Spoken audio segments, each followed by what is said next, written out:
जय हिंद दोस्तों। आज हम ज्योग्राफी एनसीईआरटी जो आपकी क्लास 8th की हमने शुरू की है उसका चैप्टर नंबर 2 करने वाले हैं। चैप्टर का नाम क्या है? Land, soil, water, natural vegetation and wild life resources. ठीक है, फर्स्ट चैप्टर में याद कीजिएगा तो हमने रिसोर्सेज के बारे में पढ़ाई की थी। ठीक है, रिसोर्सेज को समझा था, टाइप्स ऑफ रिसोर्सेज के बारे में जाना था, तो इंपॉर्टेंट चैप्टर था आपका वो। ठीक है, आपका एक बेस क्लियर कर देता कि आखिर ये किताब है किसके बारे में। ज्यादातर देखिएगा तो की शब्द देखिएगा, जो मेन आपका जो शब्द रहेगा इस पूरे आपके किताब में वो क्या है? रिसोर्स रहेगा। तो रिसोर्स को अगर आपको समझना क्या होते हैं तो आप फर्स्ट देखिएगा तो फर्स्ट वीडियो देख सकते हैं फर्स्ट चैप्टर की। उसके बाद हमने हिस्ट्री का भी फर्स्ट चैप्टर कर लिया, पॉलिटी का भी फर्स्ट चैप्टर कर लिया।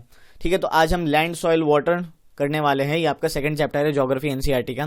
नए हैं चैनल पे तो केसी को सब्सक्राइब करिए, केसी यानी नॉलेज कैसल को सब्सक्राइब करिए, सपोर्ट दिखाइए अपना, वीडियो को लाइक कर दीजिए, अपने दोस्तों में शेयर कीजिए। ठीक है, और बने रहिएगा एंड तक इस वीडियो के साथ, आपको बहुत सारी ज्ञान मिलने वाला है। देखिए, और पहली चीज मैं आपको बता दूं कि इस वीडियो को नहीं, इस चैप्टर को हम देखिएगा तो काफी पार्ट्स में तोड़ेंगे। काफी पार्ट्स में कैसे तोड़ेंगे? आज हम करेंगे लैंड रिसोर्सेज के बारे में थोड़ा बहुत जानेंगे, उसके बाद सॉइल, वाटर, नेचुरल वेजिटेशन, मतलब 3-4 पार्ट आपके लगेंगे इस वीडियो को, क्योंकि डिटेल में समझाना है। ठीक है, डिटेल में समझना जरूरी है।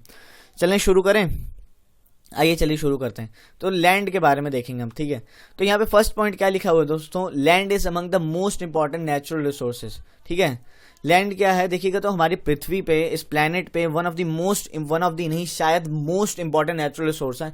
क्यों है? काफी सारे आपके जो इंपॉर्टेंट जो मिनरल्स वगैरह हो गए, रिजर्व्स वगैरह हो गए, फिर एग्रीकल्चर हो गया, इंडस्ट्रीज वगैरह होगी, रोड्स बन रहे हैं, हाईवेज बन रहे हैं, एयरपोर्ट्स बन रहे हैं। ठीक है, रेलवेज है। ठीक है, रेलवे लाइन बच रही है। आप जहाँ रहते हैं, ठीक है, आप जहाँ रहते हैं, ठीक है, आप अपने घर में हो गए, क्रिकेट जहाँ खेल रहे हैं, तो ये सब कहाँ होते हैं? ये सब कहाँ होता है? लैंड पे होता है, धरती पे होता है, जमीन पे होता है। ठीक है, जो हमारी सतह है, हार्ड सरफेस है, जहाँ पे हम अपने पैर रख सकते हैं। ठीक है, तो ये one of the most important natural resource है।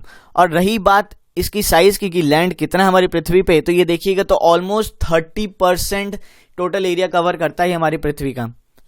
अर्थ सरफेस का ये टोटल 30% ही कवर करता है। और जरूरी नहीं है जो ये 30% जो कवर करता है पृथ्वी की सरफेस का, ये सारा हैबिटेबल हो, रहने के लिए देखिएगा तो अच्छा तरीके से कंडीशन हो। यहाँ पे नहीं होती हैं। क्यों नहीं होती हैं? काफी सारा आपका एरिया देखिएगा तो फॉरेस्टेड यानी एरिया में देखिएगा हैबिचुअल, मतलब हैबिटेबल इतनी जगह मतलब नहीं है कि हर जगह आपको रहने के योग्य मिल जाए वो जगह। जैसे अमेजोन फॉरेस्ट में उतनी कंडीशन देखिएगा तो आपके लिए फेवरेबल नहीं है। फिर आपका देखिएगा तो अंटार्कटिका में जमीन बहुत बड़ी है, जमीन बहुत ज्यादा है, पर क्या हम वहां पे देखिएगा रह सकते हैं? नहीं रह सकते अभी तो फिलहाल। फिर देखिएगा साइबेरियन रीजन हो गया, फिर आपका डेजर्ट, सहारा डेजर्ट्स वगैरह होगा, तो ये उतनी देखिएगा तो यहाँ पे उतनी कंडीशंस फेवरेबल नहीं है हमारे रहने के लिए। तो ऐसा हम नहीं कह सकते जो 30% जो एरिया है, ठीक है, जो लैंड कवर करता है पृथ्वी की सरफेस का, वो पूरा देखिएगा तो रहने के लिए योग्य है। वहां पे हम खेती बाड़ी कर सकते, नहीं कर सकते जरूरी नहीं है। ठीक है, क्लाइमेट भी एक फैक्टर होता है हर चीज के लिए, काफी सारे आपको फैक्टर्स वगैरह होंगे, वो हम आगे देखेंगे इस वीडियो में। तो ये है आपका लैंड। ठीक है, ये रही आपकी जमीन जिसमें हम अपने पैर रख सकते हैं। इतना याद रखिएगा, जमीन जहाँ पे हम खड़े हैं ये भी जमीन है। अपने घर में अभी मैं वीडियो बना रहा हूँ, ठीक है, लेक्चर बन रहा है, आप लेक्चर सुन रहे हैं, आप भी अपने घर में बैठ के देख रहे होंगे, तो वो भी एक जमीन है, वो भी एक रिसोर्स है। तो काफी सारे देखिएगा ना, तो लैंड से ही जुड़ी हुई हैं आपकी काफी सारी चीजें। ठीक है, जमीन ही नहीं होती तो काफी सारी आपकी जो नेचुरल रिसोर्सेज हैं, ठीक है, नेचुरल मिनरल्स वगैरह हैं, ठीक है, फिर आपके फॉरेस्ट वगैरह हो गए, तो ये सब में दिक्कत आ जाती। तो आगे हम चलेंगे। Various parts have different uses, mountains, plains, deserts etcetera. अब देखिएगा तो जो पृथ्वी पे जो लैंड है वो 30% है। उस 30% में आपको काफी सारे देखिएगा तो टोपोग्राफिक देखने को मिलता है। टोपोग्राफिक यानी कुछ माउंटेनियस एरियाज हैं, कुछ देखिएगा तो, 1 मिनट रुकिएगा दोस्तों। ठीक है, तो ये देखिएगा तो क्या है, आपको लैंड पे काफी सारे ऐसे फीचर्स देखने को मिलेंगे जैसे कि माउंटेन्स वगैरह हो गया। माउंटेन्स का अपना एक यूज है। ठीक है, आपको वहां पे हो सकता है कुछ हर्ब्स, मेडिसिनल प्रोडक्ट्स वगैरह, फ्रूट्स वगैरह मिल जाए। ठीक है, काफी सारे ऐसे प्लांट्स हो गए जो आपको प्लेन एरियाज में नहीं देखने को मिलेंगे, वो आपको माउंटेन्स में देखने को मिलेंगे। है ये लैंड पे ही, पर इसका एक अपना डिफरेंट यूज है। डेजर्ट एरिया में हो गए एक सेकेंड, डेजर्ट एरिया में होगा, डेजर्ट एरिया में आपको काफी सारे देखिएगा तो हो सकता है रिसोर्सेज वगैरह देखने को मिल जाए। फॉरेस्ट का एक अपना अलग इंपॉर्टेंस है। ठीक है, प्लेन एरियाज को तो है इंपॉर्टेंस। कैसे इंपॉर्टेंस? यहाँ पे आपको एग्रीकल्चर, खेती बाड़ी अच्छे से देखने को मिलेंगी। इंफ्रास्ट्रक्चर वगैरह यहाँ पे आपको तगड़ा देखने को मिलेगा। रोड्स, हाईवेज, रेलवेज एकदम वेल कनेक्टेड और वेल मेंटेन्ड होंगे। ठीक है, उसके बाद जो हम रहते हैं, ज़्यादातर जो पॉपुलेशन आपको आबादी देखने को मिलती है वो प्लेन एरियाज में ही देखने को मिलती है। प्लेट्यूज का अपना देखिएगा एक तो अलग इंपॉर्टेंस है, वहाँ पे आपको मिनरल्स वगैरह, रिजर्व्स वगैरह देखने को मिल सकते हैं। ठीक है, तो ये आपके कुछ हो गए लैंड के कुछ पार्ट्स हो गए। ठीक है, और जिनके डिफरेंट यूजेस हैं, various parts have different uses. काफ़ी ये सारे लैंड के पार्ट है, पर इनके देखिएगा तो अलग यूजेस हमें देखने को मिलते हैं। ठीक है, तो ये आप समझ गए होंगे, बेसिक सी चीज़ थी, तो इसमें उतना हम टाइम देखिएगा तो खराब करेंगे नहीं। लैंड मैंने आपको समझा दिया, फिर उसके बाद हमने इनके डिफरेंट यूजेस देख लिए। ठीक है, माउंटेन्स, प्लेन्स, डेजर्ट्स, फॉरेस्ट, फिर आपके प्लेट्यूज वगैरह हो गए, ये हमने जान लिया। अब आगे चलते हैं। अब लैंड जो है ये, इसका आखिर यूज क्या है, किस लिए यूज हम करते हैं। ठीक है, वो मैंने आप वैसे तो देखिएगा तो आपको पिछली स्लाइड में बता ही दिया, पर फिर बता देता हूँ। Land is used for different purposes such as agriculture, forestry, mining and building houses, roads and setting up of industries. This is commonly termed as land use. ये जो सारी एक्टिविटीज जो यहाँ पे हो रही हैं इनको हम क्या कॉमनली कहते हैं, लैंड यूज कहते हैं। लैंड यूज, ठीक है, जमीन का देखिएगा तो उपयोग हो रहा है, किस तरीके से उपयोग हो रहा है, एग्रीकल्चर के लिए उपयोग कर रहे हैं हम, ठीक है, फॉरेस्ट्री के लिए, माइनिंग कर रहे हैं हम उस पर, हाउस, घर बाड़ बना रहे हैं अपने, ठीक है, घर वगैरह बना रहे हैं अपने जिसमें हम रह रहे हैं। फिर देखिएगा तो रोड्स बना रहे हैं, रेलवेज बना रहे हैं, रेलवे कंस्ट्रक्ट, ठीक है, रेलवे लाइन्स बिछा रहे हैं। उसके बाद देखिएगा तो एयरपोर्ट्स वगैरह बना रहे हैं, ठीक है, क्रिकेट स्टेडियम्स बना रहे हैं। तो ये सब क्या है, फिर इंडस्ट्रीज वगैरह इसी पे सेटअप हैं। तो ये देखिएगा तो एक जमीन का तो आपको यूज देखने को मिल रहा है वेरियस पर्पसेस के लिए। ठीक है, एग्रीकल्चर का एक अपना अलग इंपॉर्टेंस हो गया, माइनिंग का एक अलग हो गया इंपॉर्टेंट, इंडस्ट्रीज वगैरह का अलग हो गया। ठीक है, तो ये हमें देखने को मिल रहा है यहाँ पे जमीन का उपयोग कैसे हो रहा है। ठीक है, तो यहाँ पे अपने लैंड यूज के बारे में जाना कि आखिर लैंड यूज ये जो टर्म है ये आखिर किस लिए यूज होती है। अब देखिए इंडस्ट्रीज वगैरह सेटअप हो रही है, माइनिंग हो रही है, एग्रीकल्चर एक्टिविटीज चल रही हैं। ठीक है, तो इसके लिए कुछ फैक्टर्स भी तो रिस्पॉन्सिबल होंगे। अब फैक्टर्स कौन कौन से रिस्पॉन्सिबल होंगे वो नेक्स्ट स्लाइड में हम देखें। चलें आगे बढ़ें, चलिए फटाफट बढ़ते हैं। The use of land is determined by physical factors such as topography. अब यहाँ पे देखिए कुछ फिजिकल फैक्टर्स और ह्यूमन फैक्टर्स की बात की गई है। तो अगर फिजिकल फैक्टर्स की बात करेंगे यहाँ पे तो टोपोग्राफी की बात की गई। अब टोपोग्राफी से आप अगर क्या समझेंगे, टोपोग्राफी से आप ये समझ सकते हैं, ठीक है, जैसे फिजिकल फैक्टर्स में आपके टोपोग्राफी में माउंटेन्स वगैरह, फिर आपके देखिएगा तो प्लेट्यूज, प्लेन्स वगैरह हो गए। तो ये कुछ होते हैं आपके टोपोग्राफिकल फीचर्स होते हैं। ठीक है, टोपोग्राफी जो ऊपरी सतह पे जो आपको चेंजेस वगैरह देखने को मिलता है ना जमीन के ऊपर, उसे हम टोपोग्राफी से समझ सकते हैं। पहाड़, ठीक है, पर्वत, पहाड़ हो गए, फिर आपके पठार हो गए, फिर मैदानी इलाके हो गए, तो आप ये देख सकते हैं। फिर सॉइल, ठीक है, अब फैक्टर्स आपने समझ ली, टोपोग्राफी के आधार पे भी आपके देखिएगा तो land is determined by physical factor. Land कैसे डिटरमाइन होता है, टोपोग्राफी के आधार पे हमने देख लिया। ठीक है, पहाड़ी इलाका हो गया, माउंटेन्स हो गए, प्लेट्यूज हो गए, प्लेन एरियाज हो गए। उसके बाद सॉइल, मिट्टी, ठीक है, सॉइल कैसी पाई जाती है वहां पे, उस जमीन पे सॉइल कैसी पाई जाती है। ब्लैक सॉइल का देखिएगा तो वहां पे ब्लैक सॉइल जहां पाई जाती है तो वहां पे एक अलग खेती होगी। खेती कैसे होगी, वहां पे हो सकता है कॉटन उगाया जाए। ब्लैक सॉइल देखिएगा तो देखिएगा ज्यादा अच्छा होता है आपकी कॉटन कल्टीवेशन के लिए। उसके बाद अलुवियल सॉइल देखिएगा इंपॉर्टेंट होता है आपकी वीट कल्टीवेशन के लिए। तो ये कुछ इंपॉर्टेंट हो गए, इंपॉर्टेंट से आपके फैक्टर्स हो गए। तो ये फैक्टर्स देखिएगा दोस्तों, तो ये नोट कर लीजिएगा। ये फैक्टर्स अगर एग्जाम में कभी पूछ लिया जाए, ठीक है, फिजिकल फैक्टर्स बताओ भाई लैंड के कि क्या क्या हैं, तो आप बता सकें। क्लाइमेट मोस्ट इंपॉर्टेंट है। ठीक है, क्लाइमेट कंडीशन कहाँ पे, किसी एरिया की क्लाइमेटिक कंडीशंस कैसी है।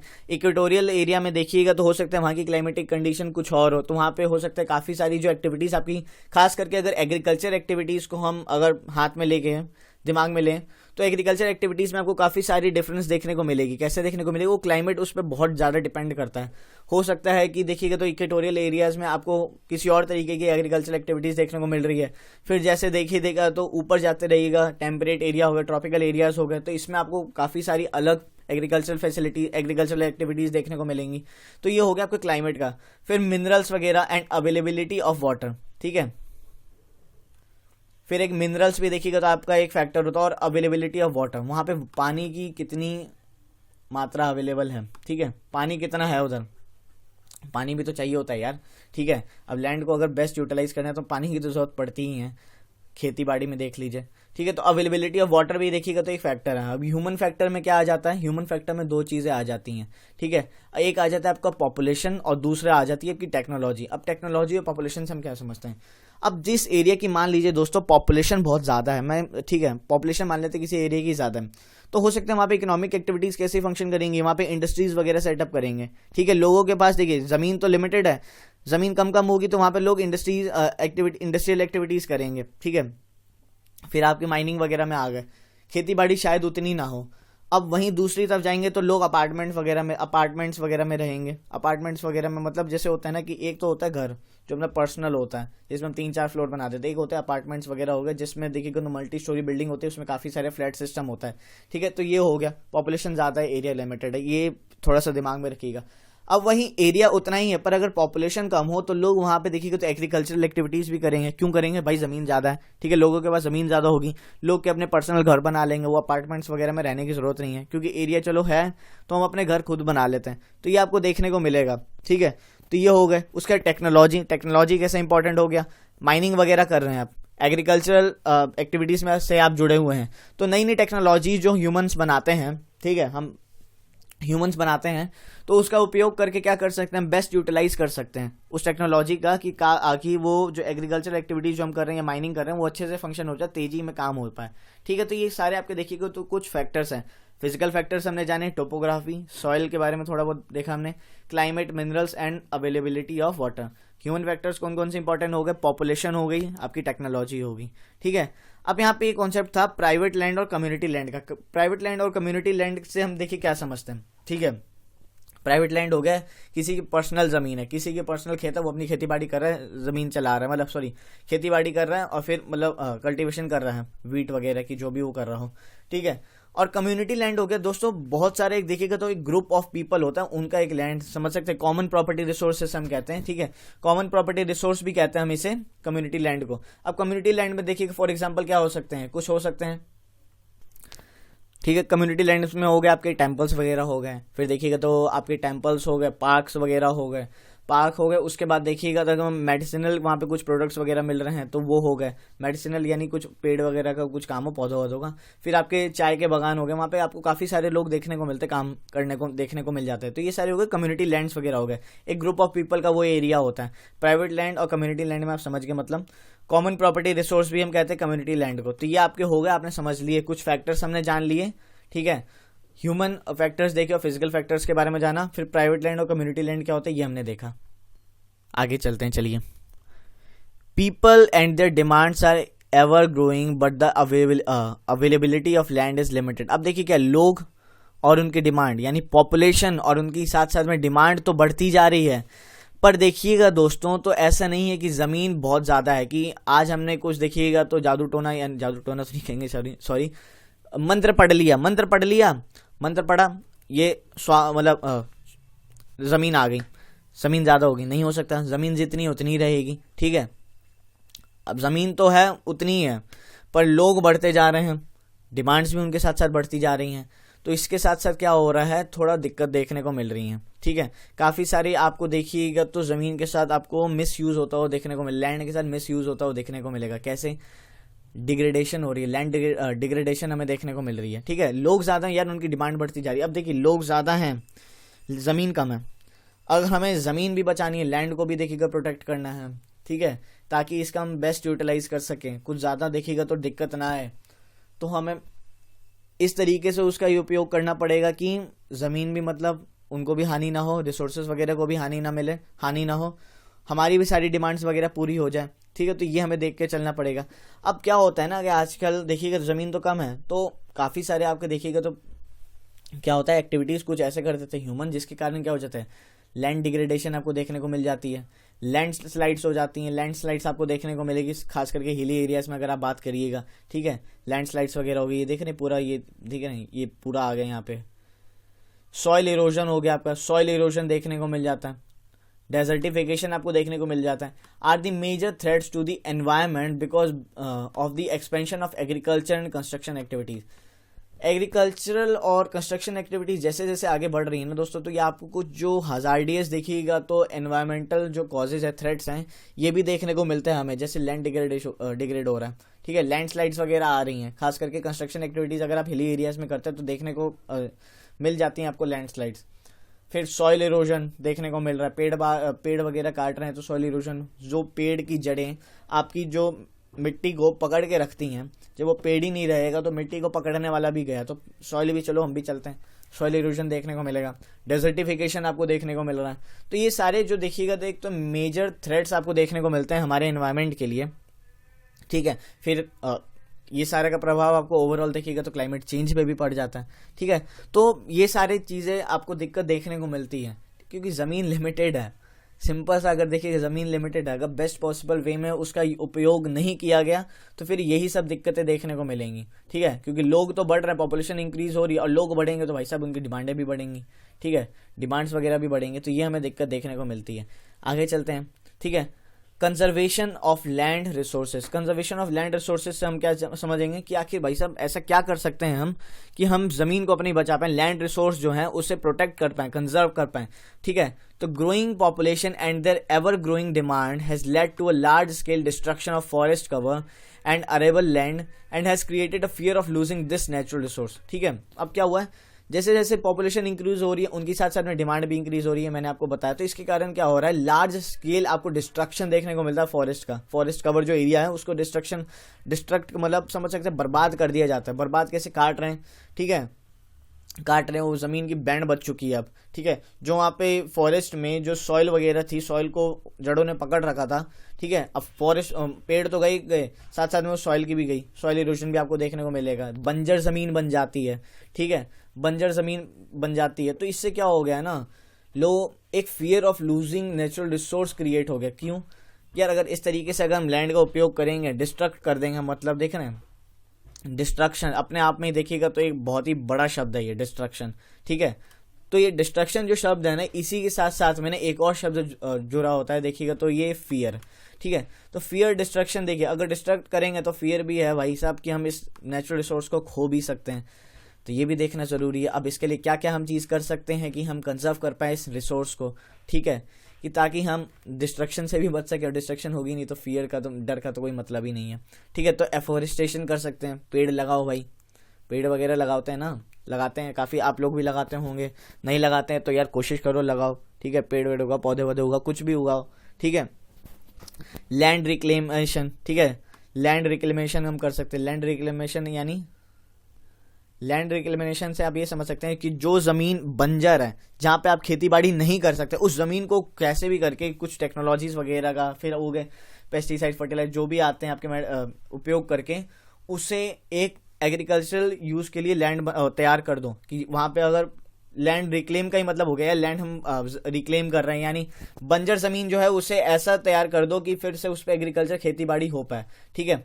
अब यहाँ पे regulated use of chemical pesticides and fertilisers की बात की गई है कि पेस्टिसाइड्स और केमिकल पेस्टिसाइड्स और जो फर्टिलाइजर्स हैं इनका रेगुलेटेड यूज करना चाहिए, ठीक है। ज्यादा मात्रा में अगर हम कर देते हैं तो जो सॉइल होती है, मिट्टी होती है, तो उसको काफी तकलीफ होती है, ठीक है। तकलीफ होती है तो फिर आपको दिक्कतें देखने को मिलती हैं, ठीक है। फिर यहाँ पे एक और दिक्कत आ जाती है ओवर ग्रेजिंग की। ओवर ग्रेजिंग यानी देखिए आपके पास, मान लीजिए आपके पास तो पता नहीं चले, बार बार आ जाता है आपके पास, जैसे आपने देखा होगा गाय हो गई, फिर आपकी भेड़ बकरी होगी, तो ये सब क्या करते हैं, घास वगैरह खाते हैं। तो घास वगैरह खाते हैं तो ये क्या करते हैं, जो घास होती है ना उसको अपने मुंह से पकड़ के ना एकदम खींचते हैं। तो खींचते हैं ना तो सॉइल भी उनके साथ, जो upper layer of the soil होती है वो भी साथ साथ आ जाती है। तो जिसके कारण क्या होता है, अगर एक बड़े इलाके में और ग्रेजिंग कर रहे हैं तो इसके कारण क्या होगा, सारी मिट्टियां बाहर आ गई तो लैंड आपकी बंजर बन सकती है, बंजर जमीन बन सकती है। हो सकता है कि कुछ टाइम बाद सारी अपने भैंसों ने, मतलब गायों ने काम कर दिया, या जो आपके क्या बोलते हैं बकरी, आपकी शीप्स वगैरह होगी, इन्होंने काम कर दिया, वहाँ पे कुछ बचा ही नहीं। तो इसके लिए क्या है, गवर्नमेंट ऐसा कर सकती है, गवर्नमेंट कह सकते हैं हम भी, यार देख लीजिए, मतलब एक ऐसा रेगुलेट करना चाहिए कि एक स्पेसिफिक एरिया हो जहाँ पे अपनी ये जो गाय बकरी भैंस जो भी हैं इसे ग्रेज करा सके, ठीक है, वो अपनी घास खा सके। क्योंकि वो देखिएगा तो आदमी इंसान तो है नहीं, ह्यूमन तो है नहीं गाय भैंस, ठीक है, कि अगर वो तमीज से खाएंगे कि हमें भाई साहब ऊपर का घास खाना है, ऐसे नहीं खींचना है कि उसमें मिट्टी भी बाहर आ जाए, ठीक है, तो उन्हें इतनी तमीज तो होती नहीं है।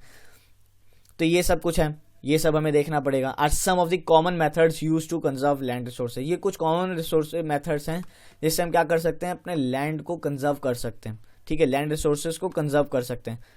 अब वो डिपेंड करता है कि कैसे करते हैं हम, पर करेंगे, ठीक है, धीरे धीरे ही होगा। क्योंकि यार देखिए एक्टिविटीज जो है ना, ये हम जो इंफ्रास्ट्रक्चरल एक्टिविटीज हो गई, कंस्ट्रक्शन एक्टिविटीज होगी, एग्रीकल्चर हो गया, ये तो होंगी, तो जाहिर सी बात है ये डिस्ट्रक्शन भी होगा। अगर इस डिस्ट्रक्शन से बचना है ठीक है। तो ये एक्टिविटीज़ भी करने लग जाओ यार, ठीक है। एफोरेस्टेशन, लैंड रिक्लेम करना टेक्नोलॉजी के साथ उपयोग करके। फिर देखो, फिर रेगुलेट करना चाहिए केमिकल पेस्टिसाइड्स और फर्टिलाइजर्स का जो बेधड़क तरीके से यूज़ हो रहा है। ओवर ग्रेजिंग, जो ओवर ग्रेजिंग हो जाती है जानवरों के लिए, मतलब जानवरों के द्वारा, उसको भी देखिएगा तो कंट्रोल थोड़ी बहुत करना होता है, ठीक है। तो ये सब हमें देखना पड़ता है। तो बस आज के लिए देखिएगा तो इतना ही चैप्टर था आपका, पेड़ उगाइए, अफोरेस्टेशन। फर्स्ट पार्ट था लैंड रिसोर्सेज के बारे में हमने जाना। मज़ा आया होगा, उम्मीद है आपको काफ़ी सारे आपको चीज़ें क्लियर हुई होंगी, टॉपिक समझ में आया होगा। टॉपिक समझ में आया, लाइक करिए वीडियो को, नॉलेज कैसल को सब्सक्राइब करिए और अपने दोस्तों में इस वीडियो को शेयर करिए, ठीक है। मिलेंगे कल दोस्तों। Thank you so much, God bless you all, जय हिंद।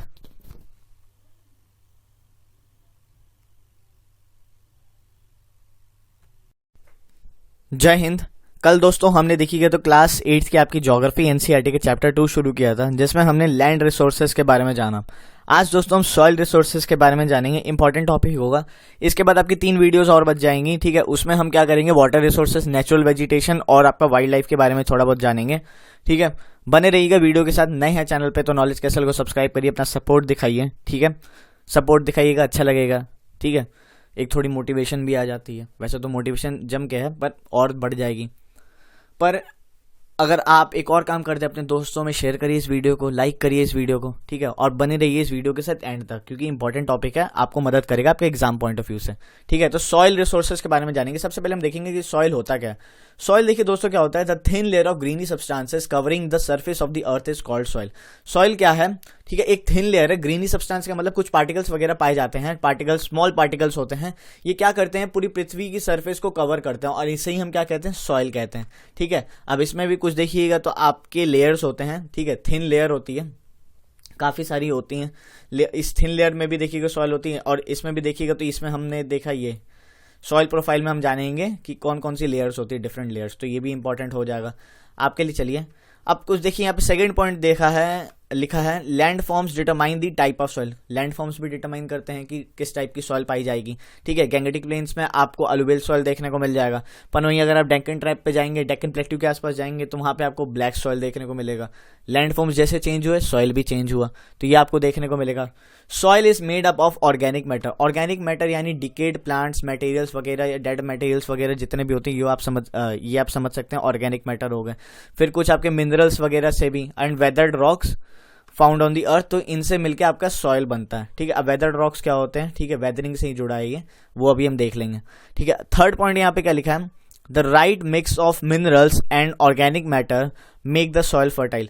राइट मिक्स अगर सही से अगर देखें तो हम मिनरल्स और ऑर्गेनिक मैटर अगर अच्छी तरीके से मिक्स हैं, तो वो क्या करेगा, सॉइल को क्या करेगा, फर्टाइल बनाएगा, जो आपके खेती बाड़ी के लिए इंपॉर्टेंट हो जाता है। सॉइल को फर्टाइल बनाएगा, ठीक है, उपजाऊ बनाएगा, ठीक है। तो right mix of minerals and organic material, तो ये आपने देखा। नेक्स्ट पे चलें, वेदरिंग। वेदरिंग क्या है दोस्तों, the breaking down of the rock particles on the surface of the earth, ठीक है। देखिए जो ये रॉक आपको दिख रही है ना, ये बड़ी सी चट्टान आपको दिख रही है, दिख रहा होगा कि आपको बीच में से टूटी हुई है। अब टूटी हुई क्यों, और ये जो टूटी हुई है तो जाहिर सी बात है इसके जो कण होंगे, जो रॉक पार्टिकल्स होंगे, जमीन पे गिर गए होंगे, सरफेस पे गिर गए होंगे। तो इस सरफेस पे कुछ कारणों की वजह से गिरते हैं, जैसे वो कारण हो सकते हैं आपके temperature, high temperature, low temperature या एक्सट्रीम टेम्परेचर, जो भी आप समझ लीजिए। ये हो गया फ्रॉस्ट एक्शन की वजह से टूट सकते हैं, ठीक है। मान लीजिए क्या है, फ्रॉस्ट एक्शन आप समझते होंगे ना, शाम को पानी वानी बरसात हुई, ठीक है। अब फिर क्या हुआ, शाम को यहाँ पे बर्फ जम गई, सुबह फिर धूप निकली, फिर वाटर बना, फिर वो थोड़ा और नीचे तक जाएगा, फिर बर्फ जम गई। तो ये समझ सकते हैं फ्रॉस्ट एक्शन की वजह से भी हो सकता है। फिर प्लांट्स वगैरह के बीच में से भी प्लांट्स वगैरह की वजह से भी हो सकता है, प्लांट्स वगैरह उग गए बीच में, ठीक है। तो धीरे धीरे जैसे ही बड़े हुए तो धीरे, बहुत वेदरिंग की प्रक्रिया मान लीजिए थोड़ी स्लो होती है, ठीक है। इन सब अगर नेचुरल प्रक्रिया से हम देखें, एनिमल्स वगैरह, अगर ह्यूमन एक्टिविटी इन्वॉल्व हो जाए तो थोड़ी तेज हो जाएगी। तो ये वेदरिंग आप समझ गए कि रॉक पार्टिकल्स नीचे गिर गए। अब वेदरिंग और इरोजन में देखिए क्या डिफरेंस होता है। वेदरिंग का मतलब होता है ब्रेकिंग डाउन ऑफ रॉक्स, ठीक है। इरोजन का मतलब होता है जो ये रॉक्स टूटे हैं ना, जो रॉक पार्टिकल्स टूटे हैं, इनको इरोड करके ले जाना, कहीं और मतलब ले जाना, ठीक है। यहाँ से मतलब ओरिजिनल प्लेस से कहीं और ले जाने का काम करती है आपकी इरोजन की प्रक्रिया। तो वेदरिंग, इरोजन में आप समझ गए। वेदरिंग का मतलब ये नहीं है कि वेदरिंग टूटी और साथ में लेके भी जाएगी। वेदरिंग का मतलब है breaking down of rocks, rocks टूटे हैं, ठीक है, कुछ नेचुरल कारणों के कारण, ठीक है। तो ये आपके हो गए वेदरिंग, समझ गए होंगे आप। आगे चलते हैं, सॉइल प्रोफाइल के बारे में जाने। सॉइल प्रोफाइल क्या होती है, सॉइल प्रोफाइल के बारे में देखते हैं। सॉइल प्रोफाइल क्या है दोस्तों, ये कुछ प्रोफाइल है, आप समझ सकते हैं कि कुछ लेयर्स वगैरह हैं सॉइल की, इसको भी जानना आपके लिए थोड़ा बहुत ज़रूरी है, एग्जाम्स वगैरह में पूछ सकता है, ठीक है, थोड़ा बहुत आप जान लीजिए। इसमें क्या है दोस्तों कि अगर आप टॉप मोस्ट लेयर देखिएगा सॉइल की, जो ये क्या है, top soil with humus and vegetation. Humus and vegetation यहाँ पे आपको हाई मात्रा में देखने को मिलती है। ह्यूमस यानी अगर ज़्यादा ह्यूमस आपको देखने को मिलेगी तो इसका जाहिर से मतलब है कि ज़्यादा फर्टाइल वो सॉइल आपको देखने को मिल रहेगी, कम है तो कम हो सकता है, ठीक है। तो ह्यूमस एंड वेजिटेशन टाइप की आपकी सॉइल यहाँ पे टॉप लेयर देखने को मिलती है। उससे नीचे आपको देखिएगा तो एक और लेयर होती है जो इसको देखिएगा तो बेस देती है। वो बेस किस कारण से मिलती, कुछ कौन से सॉइल होते हैं, सब सॉइल जिसे हम कहते हैं, सैंड, सिल्ट या क्ले हो सकते हैं, ठीक है।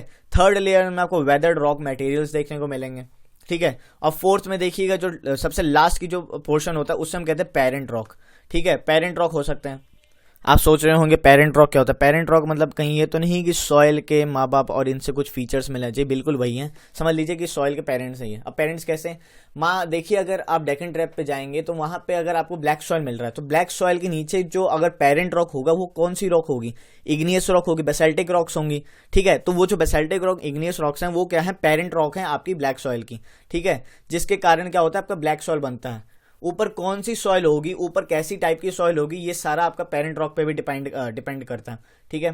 तो ये आपका डू यू नो एक दे रखा है, इसको भी देख लीजिए, फैक्ट है, याद रख लीजिएगा क्या है जा रहा है।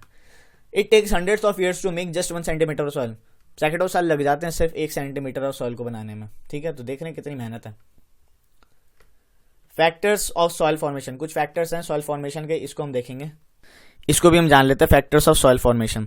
फैक्टर्स ऑफ सॉइल फॉर्मेशन में आप देखिएगा तो पेरेंट रॉक मैंने आपको बता दिया। Parent rock determines colour, texture, chemical properties, mineral content, permeability. Permeability का मतलब है कि कितनी, अगर हाई परमिएबिलिटी होगी तो पानी ज्यादा अंदर तक जाएगा, लो परमिएबिलिटी होगी तो पानी ज्यादा अंदर तक नहीं जाएगा। सिंपल सा मतलब है कि वाटर कितनी नीचे तक जा रहा है, ठीक है, सॉइल में कितनी तेजी में डिजॉल्व हो रहा है। तो ये पेरेंट रॉक हो गया। पेरेंट रॉक मैंने आपको बता दिया था कि बेसाल्टिक रॉक्स, इग्नियस रॉक्स, ये पेरेंट रॉक होगी। ऊपर कौन सी सॉइल पाई जाएगी, आपकी ब्लैक सॉइल, तो ये आपकी पेरेंट रॉक होगी, समझ गए, एक फैक्टर है आपका। दूसरा देखिएगा तो क्लाइमेट आपको देखने को मिलेगा। क्लाइमेट भी इंपॉर्टेंट है सॉइल फॉर्मेशन की अगर बात करें तो। इसमें क्या है, टेम्परेचर, रेनफॉल किस मात्रा में हो रही है, ठीक है, रेट ऑफ वेदरिंग क्या है चल रही है वहाँ पे, और ह्यूमस फॉर्मेशन, कितना ह्यूमस वहाँ पे पाया जा रहा है, ठीक है, सॉइल में। तो ये भी देखिएगा तो एक डिपेंड करता है सॉइल फॉर्मेशन में, फैक्टर है आपका। फिर रिलीफ भी देखिएगा तो इंपॉर्टेंट है, अल्टीट्यूड कितनी ऊंचाई पे है, ठीक है, स्लोप कितना है, तो ये भी देखिएगा। रिलीफ फीचर भी आपका, रिलीफ जो आपका फैक्टर है ये भी सॉइल फॉर्मेशन के लिए इंपॉर्टेंट है, ठीक है। अगर हाई अल्टीट्यूड पे होंगे तो हो सकता है किसी और टाइप की सॉइल पाई जाती हो, लो पे होंगे तो किसी और टाइप की सॉइल पाई जाती हो, तो ये भी डिपेंड करता है। Flora and fauna and micro organisms, ये भी डिपेंड करते हैं, affect the rate of humus formation. ये सब क्या करते हैं, ह्यूमस फॉर्मेशन, ठीक है, rate of humus formation, humus बनने की जो रेट होती है उस पर वो डिपेंड करते हैं, उसको अफेक्ट करते हैं। फिर time determines thickness of soil profile. ज्यादा टाइम लगेगा तो सॉइल थिक होगी, ठीक है, ज्यादा टाइम होगा तो कम होगा तो कम होगी, ठीक है। तो ये टाइम भी है आपका। ये कुछ 5 फैक्टर्स हो गए, याद कर लीजिएगा, parent rock, climate, relief, flora and fauna and micro organisms and time, ठीक है, याद कर लीजिएगा। हो सकता है क्वेश्चंस वगैरह आपसे पूछ लिए जाए तो आंसर आपके हाथ में होना चाहिए, दिमाग में भी होना चाहिए। हाथ में यानी पेन होगी, ठीक है, दिमाग में आंसर होगा तो पेन के जरिए तो लिखेंगे, समझ गए होंगे ना थोड़ा। अब हम देखेंगे दोस्तों degradation of soil and conservation measures. Soil आखिर डिग्रेड क्यों होती है, कुछ कारण होते होंगे, बिल्कुल कारण होते हैं। अब डिग्रेड होती है, अब देखिए जाहिर सी बात है कि आपकी तबीयत खराब है। अब आपकी तबीयत खराब है, कुछ आपको दिक्कत है तो आप जाके दवाई खाएंगे ना, ठीक है। अब ऐसे थोड़ी छोड़ देंगे कि नहीं यार तबीयत खराब है, ठीक है, कोई बात नहीं, हम अपना लेटेंगे, ठीक है, दवाई लोगे यार तभी तो ठीक होगे। तो वही है यहाँ पे, अगर सॉइल की तबीयत खराब है, डिग्रेडेशन यहाँ पे सॉइल मतलब सॉइल आपको डिग्रेड होता हुआ देखने को मिल रहा है, तो कुछ उसके आपके कंजर्वेशन मेजर्स भी लोगे कि ताकि हम उस सॉइल को फिर से देखिएगा तो अच्छा बना पाएं, ठीक है, बेहतरीन कर पाएं, ठीक है। तो ये हमें देखने लायक बात है। तो कुछ फैक्टर्स हैं जो क्या करते हैं, डिग्रेडेशन ऑफ सॉइल को देखिएगा तो डिग्रेडेशन, सॉइल डिग्रेडेशन के कारण बनते हैं। कुछ फैक्टर्स हैं, अब वो फैक्टर्स क्या हैं, डिफॉरेस्टेशन सबसे बड़ा कारण तो यही है। पेड़ काटोगे भाई साहब, पेड़ की जो जड़ें हैं वो सॉइल को होल्ड करके रखती हैं। जब पेड़ ही नहीं रहेगा तो सॉइल तो बोलेगी चलो यहाँ से, सॉइल रहेगी ही नहीं, वो बोलेगी घिसको यहाँ से, घिसक जाएगी, नहीं रहेगी, खत्म। ओवर ग्रेजिंग एक कारण है, ये भेड़ बकरियों को भूख ज़्यादा लगती है तो ज़्यादा मात्रा में देखते होंगे घास वगैरह खा लेते हैं, तो घास जब वो खींचते हैं तो सॉइल की अपर लेयर भी साथ साथ में टॉप लेयर भी खींच लेते हैं, जिससे देखिएगा तो आपको डिग्रेडेशन ऑफ सॉइल देखने को मिलेगा। फिर over use of chemical fertilisers और पेस्टिसाइड्स भी एक कारण है, ठीक है। रेन वॉश, बारिश ज़्यादा हो रही है, बारिश ज़्यादा हो रही है तो मान लीजिए आप देखते होंगे जब बारिश ज़्यादा होती है तो स्लोप वगैरह हिली एरियाज में जो होंगे तो अपने साथ ब्राउन पानी जो आपको दिखता है ना, ब्राउन पानी क्या है, सॉइल वगैरह को भी लेते हुए जा रहा है। ठीक है, तो जब जब बहेगा, फ्लो करेगा, रेन वाटर जो फ्लो करेगा तो वो अपने साथ सॉइल को भी ले जाएगा। तो ये भी एक कारण है। लैंडस्लाइड्स एक कारण है। लैंडस्लाइड्स देखिएगा तो लैंडस्लाइड अपने लैंडस्लाइड्स जो आपका एक टॉपिक है, एक बॉक्स था, इंपॉर्टेंट बॉक्स था, वो हम इस वीडियो के लास्ट में डिस्कस करेंगे कि आखिर लैंडस्लाइड्स होते क्या हैं, कुछ मिटिगेशन मेजर्स हम क्या ले सकते हैं लैंडस्लाइड्स को अगर हमें लैंडस्लाइड्स कम करवानी है तो, या ख़त्म करनी है। ख़त्म तो नहीं हो सकती पर चलो कम अगर मिटिगेट करना है तो हम कुछ मेजर्स वगैरह लेंगे। लैंडस्लाइड्स एक कारण है। लैंडस्लाइड्स का खुद में एक कारण डिफॉरेस्टेशन है कि ठीक है, डिफॉरेस्टेशन भी एक कारण हो जाता है लैंडस्लाइड का। ठीक है, फ्लड्स होगी, किसी एरिया में फ्लड आई है तो जब वो पानी रिट्रीट करेगा तो अपने साथ सॉइल भी ले जाएगा। तो ये कुछ कारण होता है आपके डिग्रेडेशन ऑफ सॉइल के। ठीक है, मज़ा आ रहा है ना लेक्चर में? मज़ा आ रहा है लेक्चर में तो यार सब्सक्राइब करिए चैनल को और वीडियो को लाइक करिए।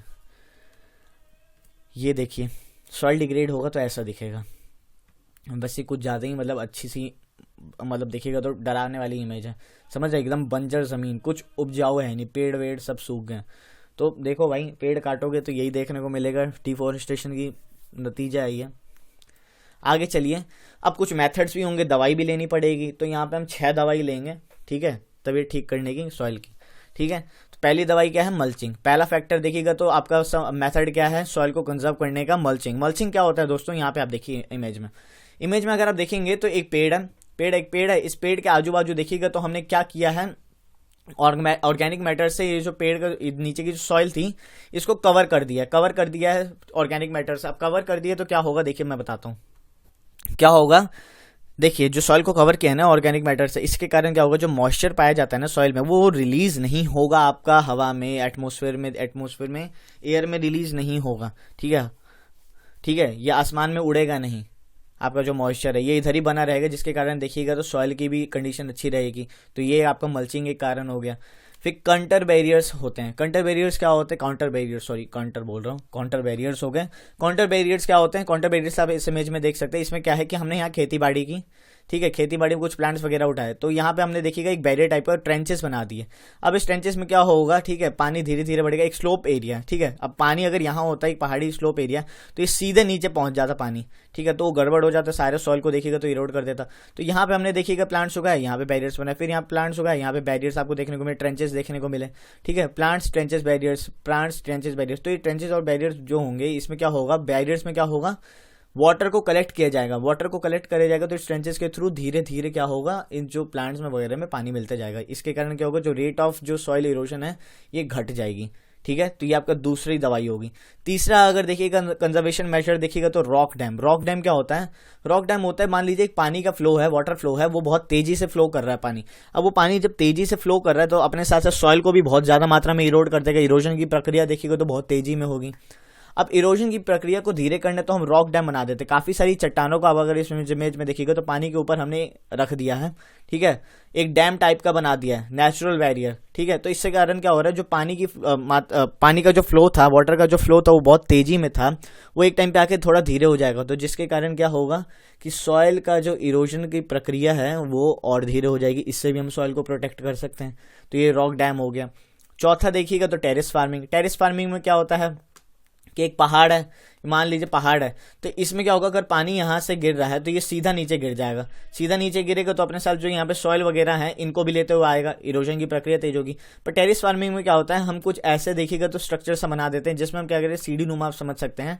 इसमें क्या होगा कि हमने यहाँ पे एक पोर्शन बनाया, ठीक है, पोर्शन बनाया काट के, समझ सकते हैं पहाड़ को, यहाँ पे हमने पोर्शन बनाया, यहाँ पे हमने फार्मिंग की, फिर थोड़ा सा और नीचे काटा, इधर पोजीशन बनाई, फिर इधर हमने फार्मिंग की, फिर ऐसे ही करते करते नीचे देखिएगा सीढ़ी नुमा टाइप में हम फार्मिंग करते रहते हैं। इसके कारण क्या होता है, पानी सीधे यूं फ्लो नहीं करता है। पानी की फ्लो करने की देखिएगा तो तरीका क्या होता है, चेंज हो जाता है। पानी फिर ऐसे आएगा, फिर धीरे धीरे धीरे देखिए हर क्या बोलते हैं फील्ड्स में जाएगा। ठीक है, इसके कारण क्या होगा, सॉइल की जो इरोजन की प्रक्रिया होगी ये कम हो जाएगी और फार्मर्स को भी क्रॉप्स वगैरह उगा रहे। बताओ कितना बढ़िया तरीका है टेरेस फार्मिंग।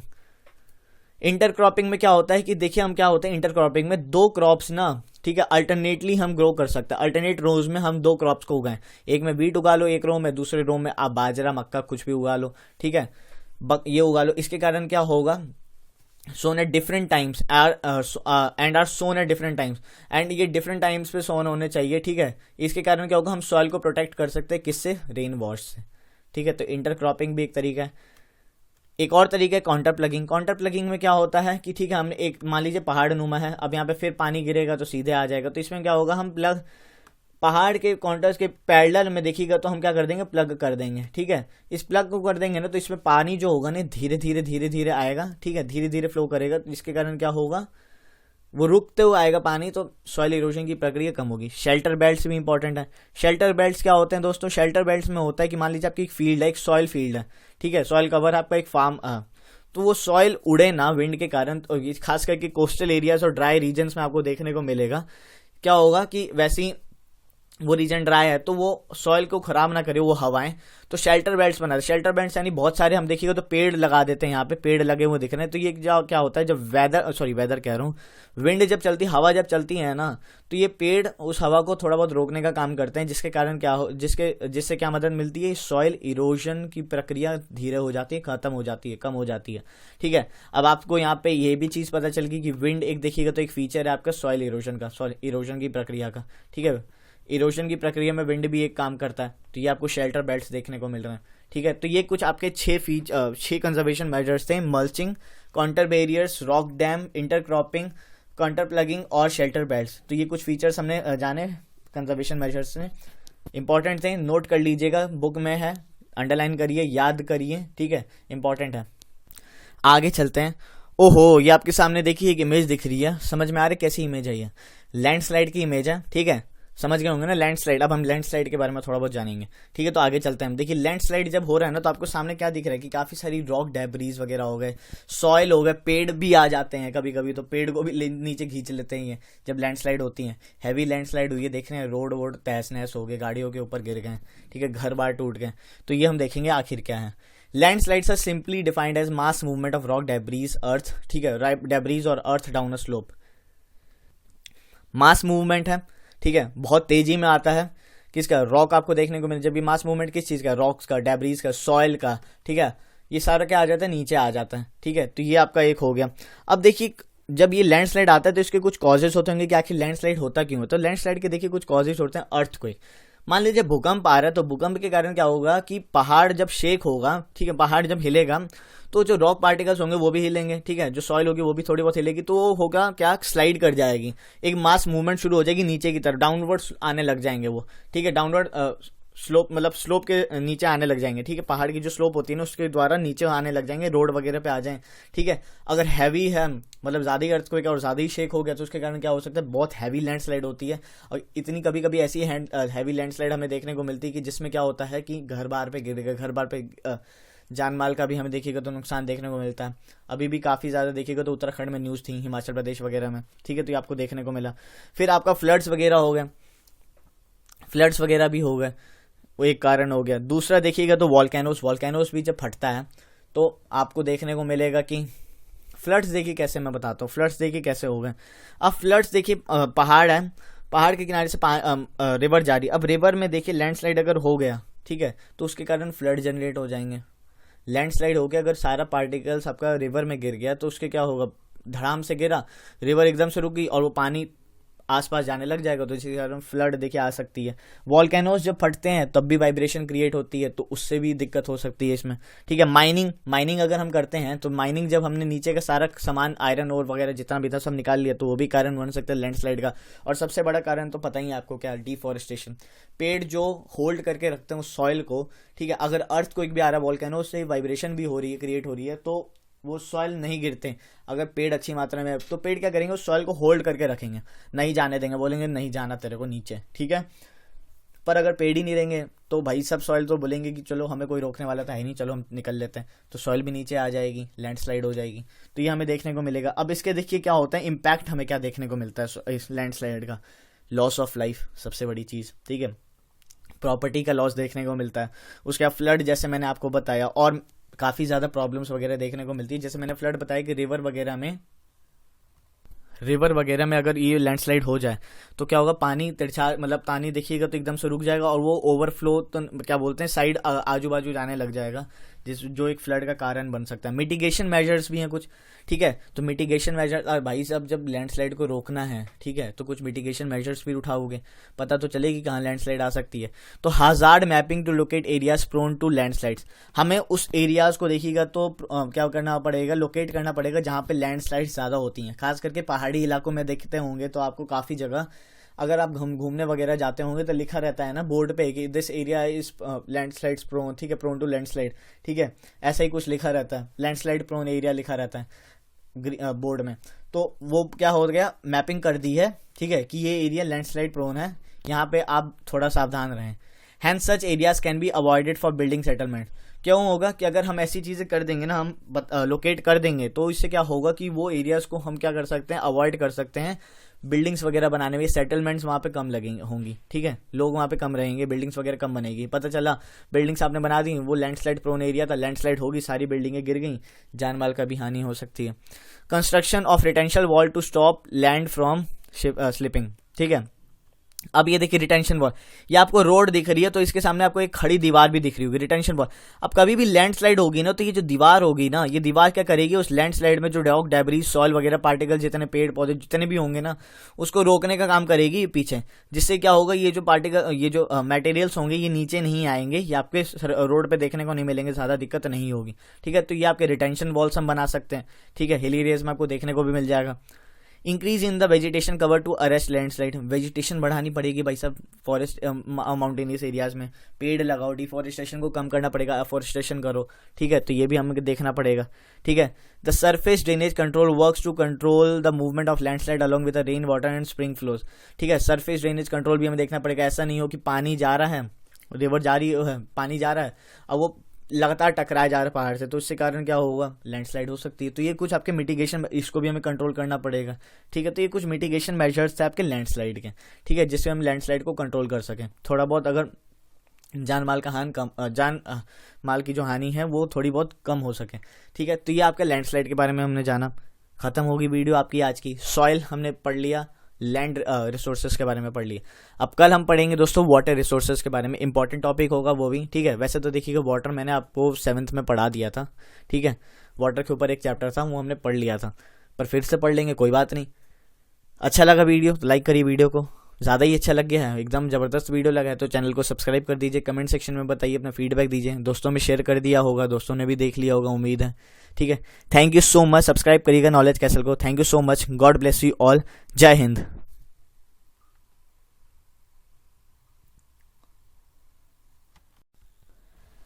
जय हिंद। क्लास 8th की ज्योग्राफी कर रहे हैं हम। चैप्टर नंबर 2 हमने शुरू किया था, 2 देखिएगा तो हमने टॉपिक्स कवर कर लिया आपके। लैंड रिसोर्सेज हमने कवर कर लिया, फिर हमने सॉइल रिसोर्सेज को कवर कर लिया। आज दोस्तों हम वाटर रिसोर्सेज के बारे में थोड़ा बहुत जानेंगे, ठीक है, वाटर के बारे में थोड़ा बहुत देखेंगे हम, ठीक है, कैसे कंजर्व कर सकते हैं वाटर को, इसके बारे में थोड़ा बहुत जानेंगे। इसके बाद आपका सिर्फ एक टॉपिक बच जाएगा, उसको मैं कल करवा दूंगा, natural vegetation and wild life resources, ठीक है, तो वो आपकी कल हो जाएगी। इंपॉर्टेंट टॉपिक्स हैं दोस्तों ये, ठीक है। एनसीईआरटी वैसे भी अगर किसी भी कॉम्पिटिटिव एग्जाम की अगर आप तैयारी कर रहे हैं तो वैसे ही इंपॉर्टेंट हो जाती है, और खास करके ज्योग्राफी, हिस्ट्री, पॉलिटी तो पता ही है कि कितनी डिमांड में रहती है एनसीईआरटी, तो पढ़ा करिए, ठीक है। तो वाटर के बारे में हम देखेंगे थोड़ा बहुत, ठीक है। अगर आप नए हैं चैनल पे तो नॉलेज कैसल को सब्सक्राइब करिए, सपोर्ट दिखाइए अपना, ठीक है।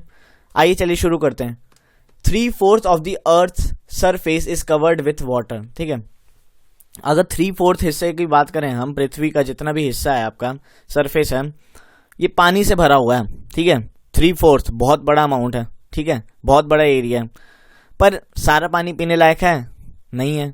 97.3% तो आपका ओशंस है, ठीक है। बाकी जो रिमेनिंग बचता है उसमें फ्रेश वाटर आता है, उस फ्रेश वाटर में भी कितना पी हम डायरेक्टली यूज कर सकते हैं तो वो भी हमें देखना होगा, ठीक है। तो 3/4 आपका जो अर्थ की सरफेस पे आपका क्या पाया जाता है, पानी आपको देखने को मिलेगा, ठीक है। चलिए आइए देखते हैं हम आगे।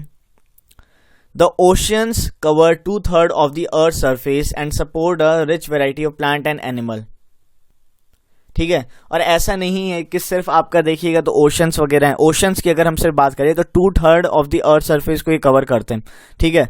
और ओशंस में आपको जैसे भी बताया काफी सारी आपको प्लांट स्पीशीज देखने को मिलेंगी, ठीक है। कोरल रीफ्स के बारे में सुना ही होगा आपने, प्लांट्स ही तो है कि वो बस सब फर्क इतना है कि समुद्र में ओशंस में पाया जाता है। फिर एनिमल्स भी आपको देखिएगा तो कितनी प्रजातियों की एनिमल्स आपको देखने को मिलेंगी, कितनी तरीके की स्पीशीज़ की आपकी फिशेस देखने को मिलेंगी, बहुत प्रकार के आपको एनिमल्स देखने को मिलेंगे, एनिमल लाइफ देखने को मिलेगी, किस तरीके से वो रह रहे हैं। ठीक है, तो ये देखिएगा तो एक अलग टॉपिक हो गया। चलिए, तो आपने ये समझा कि रिच वेराइटी ऑफ प्लांट और एनिमल लाइफ आपको देखने को मिलती है ओशंस वगैरह में।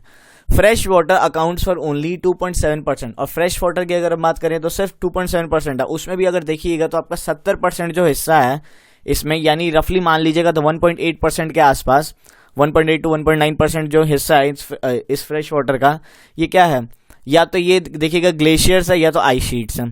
ठीक है, तो ये कहाँ पाए जाएंगे? अंटार्कटिका, ग्रीनलैंड, माउंटेन एरियाज हो गए। ठीक है, फिर आपका हिमालयस वगैरह में हो गए जो ग्लेशियर्स वगैरह हैं।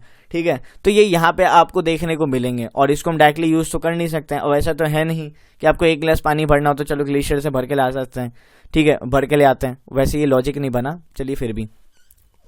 ठीक है, तो आपको 2.7% इस पृथ्वी पे अगर देखिएगा तो फ्रेश वाटर देखने को मिलता है। फ्रेश वाटर कितना सीमित है, पर देखिएगा तो हमारा पॉपुलेशन जो है हमारी पृथ्वी पे कितनी बढ़ती जा रही है, डिमांड लगातार इंक्रीज होती जा रही है। इंडस्ट्रियल देखिएगा तो इंडस्ट्रीज वगैरह में भी वाटर की आपको पता ही यूसेज बहुत ज़्यादा होती है। ठीक है, तो ये भी हमें देखना होगा। Only 1% of the fresh water is available and fit for human use. सिर्फ 1% फ्रेश वाटर आपका अवेलेबल है। ठीक है, और शायद यही 1% ही है जो ह्यूमन यूज के लिए देखिएगा तो फिट बैठता है। ये बेसिक सी चीजें थी। आगे जो आपका कंजर्वेशन वाला जो टॉपिक होगा ना वो इंपॉर्टेंट होगा। Water is a vital renewable natural resource.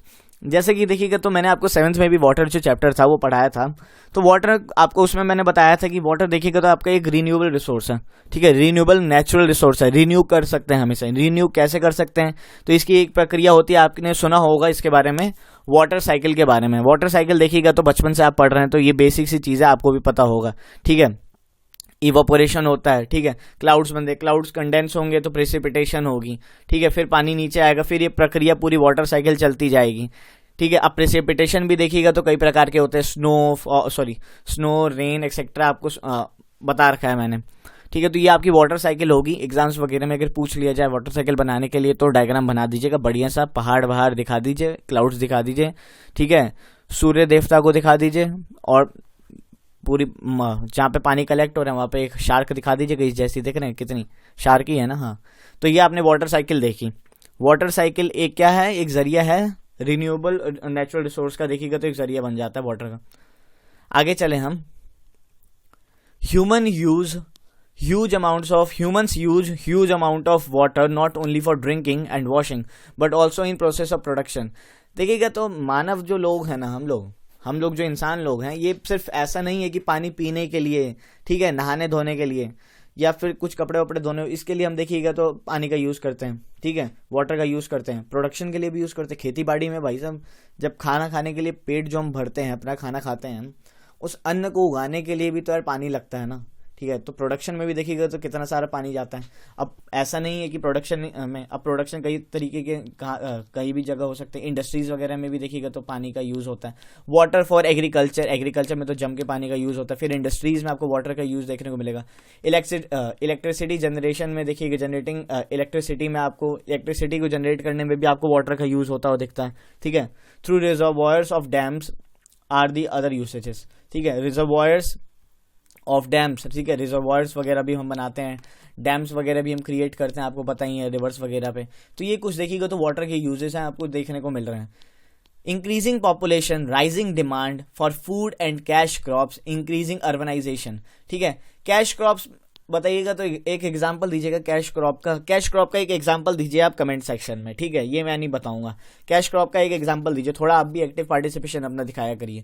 Increasing population, जनसंख्या बढ़ी जा रही है। ठीक है, अब भाई साहब देखो, जब जनसंख्या बढ़ रही है जनाब तो डिमांड भी बढ़ेगी, ठीक है, डिमांड किस चीज़ की बढ़ेगी, खाने की डिमांड बढ़ेगी। ठीक है, कैश क्रॉप्स की डिमांड बढ़ेगी। उसके साथ साथ में इंक्रीज हो रहा है आपकी अर्बनाइजेशन, देखिएगा तो इंक्रीज हो रही है। राइजिंग स्टैंडर्ड ऑफ लिविंग भी इंक्रीज हो रहा है। जैसे जैसे लोगों की देखिएगा तो क्या बोलते हैं उसे, इनकम बढ़ेगी तो स्टैंडर्ड ऑफ लिविंग भी आपको इंप्रूव होता है दिखेगा। देश अगर तरक्की कर रहा है तो स्टैंडर्ड ऑफ लिविंग आपको इंप्रूव होता हुआ दिखेगा। ये क्या है, कुछ मेजर फैक्टर्स हैं जो लीड करते हैं shortage in supply of fresh water. ठीक है, इन्हीं के कारण क्या हो रहा है, सप्लाई फ्रेश वाटर जो है उसकी शॉर्टेज हमें देखने को मिलती है, either due to the drying up of water sources और वाटर पॉल्यूशन। ठीक है, या तो पानी एकदम खत्म होते जा रहा है या वाटर पॉल्यूट होते जा रहा है। वाटर पॉल्यूट की भी देखिएगा तो काफ़ी सारी आपको चीज़ें देखने को मिल जाएंगी, जैसे इंडस्ट्रियल वेस्ट वगैरह हो रहे हैं। ठीक है, और भी चीज़ें पानी में पता नहीं क्या क्या डाले जा रहे हैं, केमिकल्स वगैरह, ये सब जो पानी के साथ मिक्स हो रहे हैं रिवर के साथ, तो ये थोड़ा दिक्कत की बात है। तो वाटर पॉल्यूट हो रहा है। ठीक है, फिर वाटर सोर्सेज वाटर भी खत्म हो रहा है, पानी भी खत्म हो रहा है। पृथ्वी पे रफली अगर मानिएगा, एक आपको मैं डेटा दूँ तो रफली मान के चलिए 1 बिलियन ऐसी पॉपुलेशन है ना जिनको पीने का साफ पानी तक नहीं मिलता है। ठीक है, तो आप समझ सकते हैं कि पानी की क्या हालत है। पानी ऐसा नहीं है कि पृथ्वी पे पानी एकदम सही मात्रा में, पर यूज़ कैसे कर रहे हैं हम उससे ये भी डिपेंड करता है। अब बारिश होती है, उस पानी को हम यूज़ कर सकते हैं पर ऐसी बह जाती है, तो वो भी देखिएगा धीरे धीरे हो सकता है आगे काम चले। अभी हमने रेन वाटर हार्वेस्टिंग आपने सुना होगा। ठीक है, रेन वाटर हार्वेस्टिंग हमने काफ़ी साल देखिएगा, तो मैं शायद बहुत पहले जब 6ठी 7वीं में था तब मैंने पढ़ा था। अब कितने घरों में दिखता है, ज़्यादा दिखता भी नहीं। रेन वाटर हार्वेस्टिंग बहुत कम, पानी बह जाता है। ठीक है, छत पे गिरेगा, छत से आया नाली में होते हुए निकल लेगा, फिर वो अपना समुद्र में मिल जाएगा। तो ये दिक्कत हमें देखने को मिलती है। पॉपुलेशन जैसे इंक्रीज होगी, डिमांड इंक्रीज होगी, तो सारा खेल देखिएगा तो घूम फिर के पॉपुलेशन का ही आ जाता है। ठीक है, तो इसमें हमें देख के चलना पड़ेगा। तो ये अपने वाटर के कुछ यूजेसेस जाने। ठीक है, और पानी कैसे खत्म हो रहा है, क्या क्या यूजेस हैं वाटर के, तो ये हमने देखा। अब आगे चलते हैं हम, चलिए। Problems of water availability. ठीक है, अब ये प्रॉब्लम्स ऑफ वाटर अवेलेबिलिटी हम थोड़ा बहुत देख लेते हैं। ठीक है, तो पानी की देखिएगा जो समस्या है ना, जो प्रॉब्लम्स हैं, काफ़ी जगह आपको देखने को मिलेंगी। ठीक है, अब आपके सामने देखिए, पहली बात तो ना ये जो लोकेशंस वगैरह होती हैं इसके लिए मैप वगैरह रख लीजिएगा ना, तो थोड़ा बहुत बेटर अंडरस्टैंडिंग के लिए मदद कर देगा आपकी। तो there is a scarcity in water in many regions of the world. ठीक है, पृथ्वी पे आपको काफ़ी जगह ऐसी दिखेंगी जहाँ पे आपको पानी की कमी देखने को मिल जाएगी। ठीक है, ज़्यादातर अफ्रीकन रीजन देख लीजिएगा। ठीक है, जो इक्वेटर के आपको आसपास दिखेगा। फिर आपका वेस्ट एशिया में आपको देखने को मिलेगा। वेस्ट एशिया में आप देख सकते हैं, साउथ एशिया में देख सकते हैं। वेस्ट एशिया में आपका पाकिस्तान में भी पानी की कमी है। ठीक है, पाकिस्तान में पानी की कमी है। फिर आप देखिएगा तो अफगानिस्तान में भी आपको पानी की थोड़ी बहुत कमी दिखेगी। फिर आपका साउथ एशिया हो गया, पार्ट्स ऑफ वेस्टर्न यूएसए का पार्ट हो गया। फिर उसी के नीचे जाइएगा तो नॉर्थ वेस्टर्न मैक्सिको हो गया। ठीक है, parts of South America and entire Australia are facing shortages in fresh water supply. ये सारी कंट्रीज, ये सारे जो जगह हैं, ये क्या कर रहे हैं, फेस कर रहे हैं वाटर सप्लाई की शॉर्टेज, फ्रेश वाटर सप्लाई की शॉर्टेज ये लोग फेस कर रहे हैं। अब इसके कुछ कारण होंगे, वो भी देख लेते हैं। अब वो कारण क्या है? This water shortage may be a consequence of variation in seasonal और एनुअल प्रिसिपिटेशन। अब देखिए, एक तो कारण हो सकता है नेचुरली कि क्या हो रहा है कि प्रिसिपिटेशन, एक तो क्लाइमेट चेंज का भी असर है। ठीक है, यहाँ पे देखिएगा तो रेन पैटर्न जो था, ठीक है, जो मानसून का जो पैटर्न था अपने कंट्री में बात करें, ये भी थोड़ा बहुत आपको चेंज होता हुआ दिखा। ठीक है, मानसून आपको लेट आया और लेट तक रहा, ये हमें इस साल देखने को मिला, पिछले साल भी देखने को मिला था।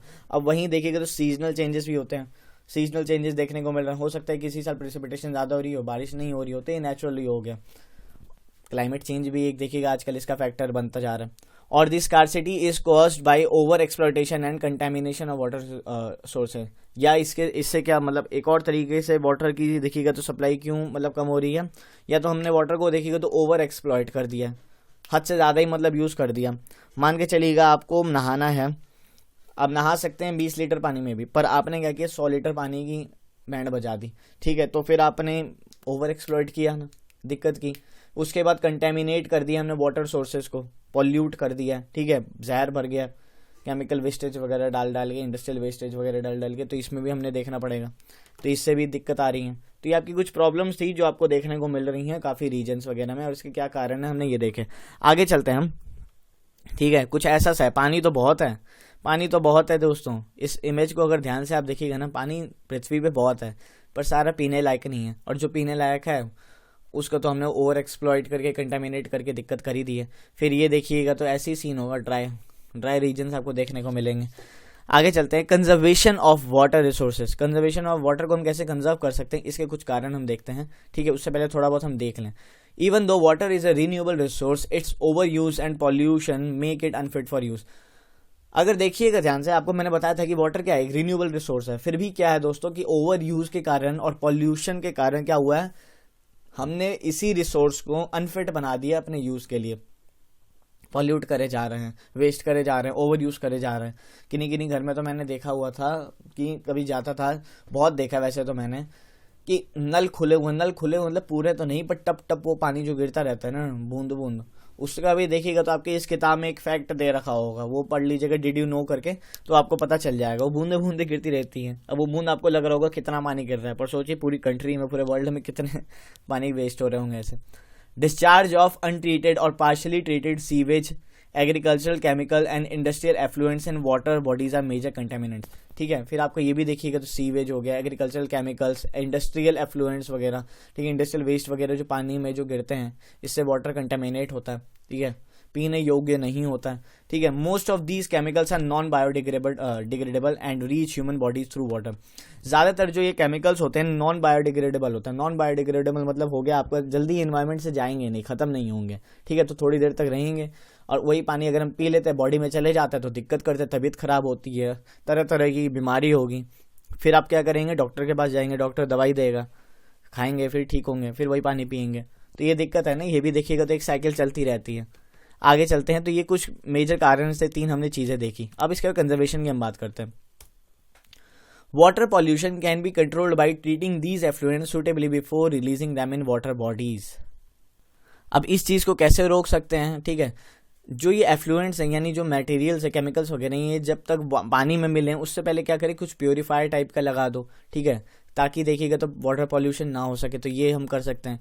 फिर आगे देखें, water pollution can be controlled by training, ये तो सेम चीज़ कॉपी होगी, सॉरी दोस्तों, ठीक है, ये कॉपी होगी आपकी, ठीक है। यहाँ पे यहाँ पे आपका आएगा, देखिए तो वेजिटेशन और फॉरेस्ट कवर हम बढ़ा सकते हैं। दूसरा पॉइंट अगर देखिएगा कंजर्व करने का, तो वेजिटेशन एंड फॉरेस्ट कवर हम बढ़ा सकते हैं। यहाँ पे पॉइंट है नहीं, आपकी किताब में दे रखा है। उसके कारण क्या होगा ना, देखिए जब वेजिटेशन और फॉरेस्ट कवर अगर हम बढ़ाते हैं ना, तो जो सॉइल होती है ना, पानी क्या करेगा, ये जो जड़ें क्या करेंगी, पानी को होल्ड करके रखेंगी जल्दी से, सब मतलब पानी अगर आ रहा है तो उसे जाने नहीं देंगे, उसे थोड़ा होल्ड करके रखेंगे, सॉइल के थ्रू होते हुए ग्राउंड वाटर तक पहुंच जाएगा, सीधे वो नीचे नहीं चले जाएगा। तो इनका भी देखिएगा तो एक काम होता है, भाई पेड़ वेड़ लगाओ, बहुत जरूरी है, पेड़ हर चीज का जुगाड़ है। Water harvesting is another method to save surface run off. Water harvesting आपने बचपन से सुना होगा, फिर भी बता दूं। मान लीजिए वाटर हार्वेस्टिंग है, बरसात हो रही है, छत पे पानी गिर रहा है, तो कुछ आप ऐसा से सिस्टम बना दे कि पाइप छत पे जो पानी गिर रहा है वो नाली वगैरह के होते हुए ओशंस वगैरह में ना मिले, वो सीधे क्या हो, कुछ पाइप वगैरह का सिस्टम लगा दो, ठीक है, कि पाइप के थ्रू होते हुए अंडरग्राउंड आपकी स्टोरेज में चले जाए, ठीक है, या टंकी में कह रहा हूँ, ठीक है, टंकी में चले जाए, जिस पानी का बाद में क्या करो, यूज कर सको, ठीक है। तो रेन वाटर हार्वेस्टिंग भी हम कर सकते हैं, तो ये भी एक देखिएगा तो कंजर्व करने का एक तरीका अच्छा खासा। तीसरा देखिएगा, the canals used for irrigating field should be properly line to minimise losses by water seepage, ठीक है। कैनाल्स को क्या कर सकते हैं दोस्तों, हम क्या कर सकते हैं, प्रॉपरली क्या कर सकते हैं, इंटरलिंक कर सकते हैं कैनाल्स को। पाइप के सिस्टम समझ लीजिए, जो कैनाल्स होते हैं ना, वो क्यों बनाए जाते हैं, इरिगेशन के लिए। इरिगेशन के लिए गवर्नमेंट वगैरह बना देती है, ठीक है, जिसमें आप पानी यूज कर सकते हैं अपने एग्रीकल्चर खेती के लिए। अब उसमें क्या है कि उसमें पानी बहुत वेस्ट हो जाता है। अब उसमें गवर्नमेंट क्या कर सकती है, लोग क्या कर सकते हैं, पाइप सिस्टम बना सकते हैं, पाइपलाइन के सिस्टम बना सकते हैं, कि पाइपलाइन के थ्रू जो कैनाल से जो पानी है वो आपके सीधे फील्ड में आए, उससे पानी की भी बचत होगी, आपका भी काम हो जाएगा। फिर क्या कर सकते हैं, स्प्रिंकलर्स बना सकते हैं। स्प्रिंकलर्स देखिएगा दोस्तों, जब मैं स्कूल में था तब ये स्प्रिंकलर मेरे भी देखिएगा तो स्कूल के जो आपका जो ग्राउंड होता है, गार्डन होता है, वहां पे लगा हुआ था। आपने भी कभी ना कभी देखा होगा, इस टाइप के होते हैं स्प्रिंकलर्स, ठीक है, ये गोल गोल गोल गोल घूमते हैं, ठीक है, और इसमें देखिएगा तो बरसात की तरह पानी निकलता है, ठीक है, मतलब ऐसा लगेगा बारिश हो रही है। तो इससे भी क्या होता है, पानी की बचत होती है, ज्यादा पानी एक साथ रिलीज नहीं होता है, इससे भी पानी की बचत हो रही है, धीरे धीरे जाएगा, ठीक है। तो sprinklers effectively irrigate the area bye checking water loses through seepage and evaporation. तो इसीलिए तो स्प्रिंकलर्स आप लगा सकते हैं, तो ये भी एक तरीका हो गया कंजर्व करने का।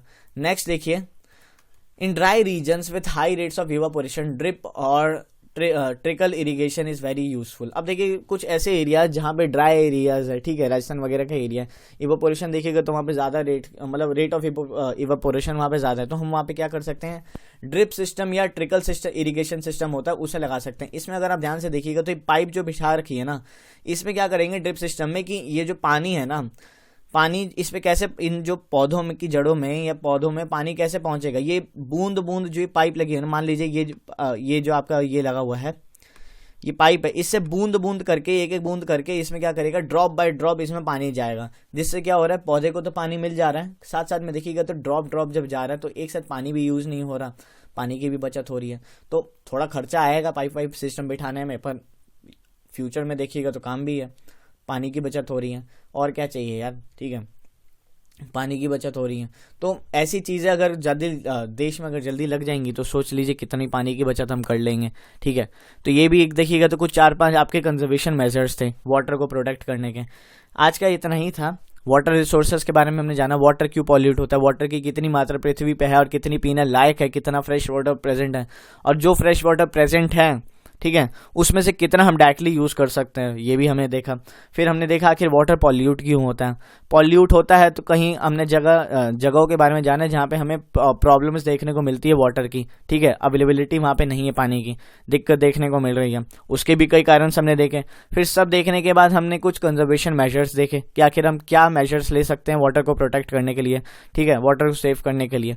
तो ये भी हमने देखा। अब आप लोग से भी रिक्वेस्ट है, पानी को सेव करिए यार, ठीक है, पेड़ पौधे लगाइए, लगा सकते हैं तो, वैसे तो लगा नहीं सही थे, ठीक है, सकते की बात नहीं है यहाँ पे, लगा सकते हैं, ऐसी बात नहीं, लगाने होंगे, पेड़ पौधे लगाइए। जब तक आप लगाएंगे पेड़ पौधे तब तक आप समझिए कि मतलब सही काम कर रहे हैं, सही काम कर रहे हैं। पानी वानी बचाइए, ज़्यादा वेस्टेज मत करिए पानी की, ठीक है। ये तो सब कहते हैं कि पानी की वेस्टेज मत करिए, आप भी बोलते बहुत प्यारी बात कर रहे हैं, इम्प्लीमेंट करिएगा ना, ठीक है, इम्प्लीमेंट करा करिए।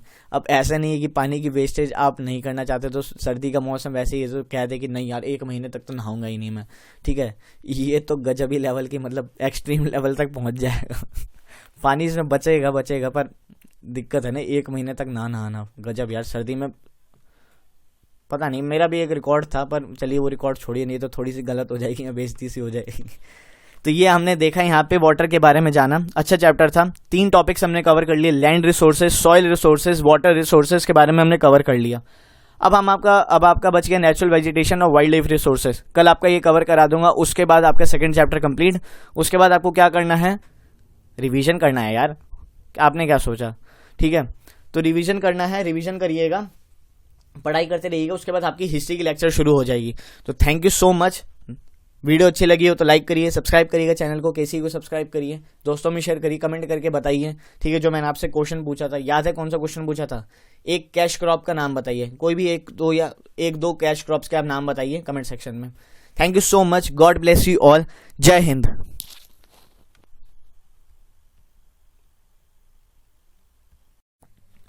जय हिंद। उम्मीद है आप सब अच्छे होंगे। क्लास 8th की ज्योग्राफी एनसीईआरटी हम कर रहे थे, चैप्टर नंबर 2 हमने शुरू किया था, जिसमें अभी तक हमने 3 पार्ट्स कर लिए हैं। जिसमें अगर देखिएगा फर्स्ट पार्ट में हमने लैंड रिसोर्सेज, फिर हमने सॉइल रिसोर्सेज और उसके बाद हमने वाटर रिसोर्सेज के बारे में पढ़ा। लास्ट पार्ट होगा आपका दोस्तों ये वीडियो, जिसमें हम natural vegetation and wild life के बारे में पढ़ेंगे, क्योंकि ये भी तो एक रिसोर्स है, ठीक है, ये भी एक इंपॉर्टेंट रिसोर्स है, इंपॉर्टेंट चैप्टर था आपका, ठीक है। अगर आपने वो प्रीवियस तीनों वीडियोस नहीं देखी है तो आप जाके देख सकते हैं, सेपरेट प्लेलिस्ट बन रखी है आपकी क्लास 8th ज्योग्राफी एनसीईआरटी की। नॉलेज कैसल पे नए हैं तो सब्सक्राइब करिएगा, नॉलेज कैसल को सपोर्ट दिखाइए अपना, वीडियो को लाइक करिए, शेयर करिए, और सबसे ज़रूरी चीज़ जो आपसे मैं कहना चाहूँगा कि वीडियो के साथ एंड तक बने रहिए। शुरू करते हैं हम आज का टॉपिक अपना। आज का टॉपिक अगर हम शुरू करें तो चलिए शुरू करते हैं। Natural vegetation and wild life हम शुरू कर रहे हैं, ठीक है। Natural vegetation and wildlife exist only in the narrow zone of contact between the lithosphere, hydrosphere, atmosphere that we call biosphere। अब देखिए क्या है ना, नेचुरल वेजिटेशन क्या, यानी प्राकृतिक वनस्पतियां, जो पेड़ पौधे जो अपने आप से नेचुरली उगते हैं, नेचुरल वेजिटेशन हम उसे कह रहे हैं। वाइल्ड लाइफ में जानवर वगैरह आ गए, ठीक है, जानवर पक्षी वगैरह ये सब आ गए। तो आखिर ये इनकी जो लाइफ है ये कहाँ एग्जिस्ट कर पाएगी, क्या हाइड्रोस्फेयर में, सिर्फ पानी में नहीं पॉसिबल है, एटमॉस्फेयर में दिक्कत है, ठीक है, लिथोस्फेयर में, सिर्फ जमीनी हिस्से में नहीं। अगर एक सही देखिएगा, एक लाइफ इनकी अगर एग्जिस्ट करेगी तो वो बायोस्फेयर में एग्जिस्ट करेगी। बायोस्फेयर क्या है दोस्तों, जहां पे आपका तीनों जो ये जोन्स हैं आपके, जो एटमॉस्फेयर, हाइड्रोस्फेयर और लिथोस्फेयर, ये जो तीनों जोन्स हैं ये इंटरेक्ट करते हैं और एक जगह बनाते हैं जहां पे आपकी लाइफ एग्जिस्ट करती है, जिसे बायोस्फेयर कहते हैं। बायोस्फेयर में आपकी हवा, एटमॉस्फेयर भी पाया जाएगा, पानी भी मौजूद होगा यानी हाइड्रोस्फेयर, और लिथोस्फेयर जमीनी हिस्सा भी होगा। तो ये देखिएगा तो एक बेस्ट पॉसिबल जगह है आपकी जहां पे आपकी लाइफ एग्जिस्ट करती है। नेचुरल वेजिटेशन यहीं पे आपको देखने को मिलेगी, जानवर वगैरह वाइल्ड लाइफ वगैरह यहीं पे एग्जिस्ट कर पाएगी। तो ये था आपका, देखिएगा तो नेचुरल वेजिटेशन कहाँ पे और वाइल्ड लाइफ कहाँ एग्जिस्ट करती है, बायोस्फीयर में। ठीक है, बायोस्फीयर का एक नैरो जोन है, किनके बीच में, हाइड्रोस्फीयर, एटमोस्फीयर, लिथोस्फीयर के बीच में। तो ये था आपका बायोस्फीयर, ये आपने देख लिया। आगे चलते हैं हम। In the biosphere, living beings are interrelated and interdependent on each other for survival. Biosphere में क्या होता है ना, जो लिविंग बींग्स होते हैं, जो जानवर, पशु पक्षी, जो पेड़ पौधे हो गए, ठीक है, इसमें क्या होता है, वैसे तो हम भी बायोस्फीयर में ही आते हैं, पर यहाँ पे हम वाइल्ड लाइफ की बात कर रहे हैं। तो ये क्या होता है ना, एक दूसरे के ऊपर, जैसे जानवर पेड़ पौधों के ऊपर, ठीक है, इंटर रिलेट मतलब इंटरडिपेंडेंट होते हैं। ठीक है, अगर इन्हें सर्वाइव करना है, ठीक है, तो इन्हें इंटरडिपेंडेंट होना पड़ेगा एक दूसरे के ऊपर। ठीक है, this life supporting system is known as ecosystem, और इसी लाइफ सपोर्टिंग सिस्टम को दोस्तों हम क्या कहते हैं, इकोसिस्टम कहते हैं। ठीक है, इकोसिस्टम कहते हैं। आप समझ गए होंगे कि इकोसिस्टम का मतलब क्या है, कि इंटरडिपेंडेंट होना, एक दूसरे के ऊपर इंटरडिपेंडेंट होना सर्वाइवल के लिए लिविंग बींग्स का। ठीक है, तो ये आपका हो गया इकोसिस्टम। बायोस्फीयर भी आप समझ ली, बायोस्फीयर एक जगह होती है, एक प्लेस होती है। ठीक है, एक जोन होता है जहां पे लिविंग बींग्स आपके क्या कहते हैं, सर्वाइव कर पाते हैं, एग्जिस्ट कर पाते हैं। आगे चलते हैं।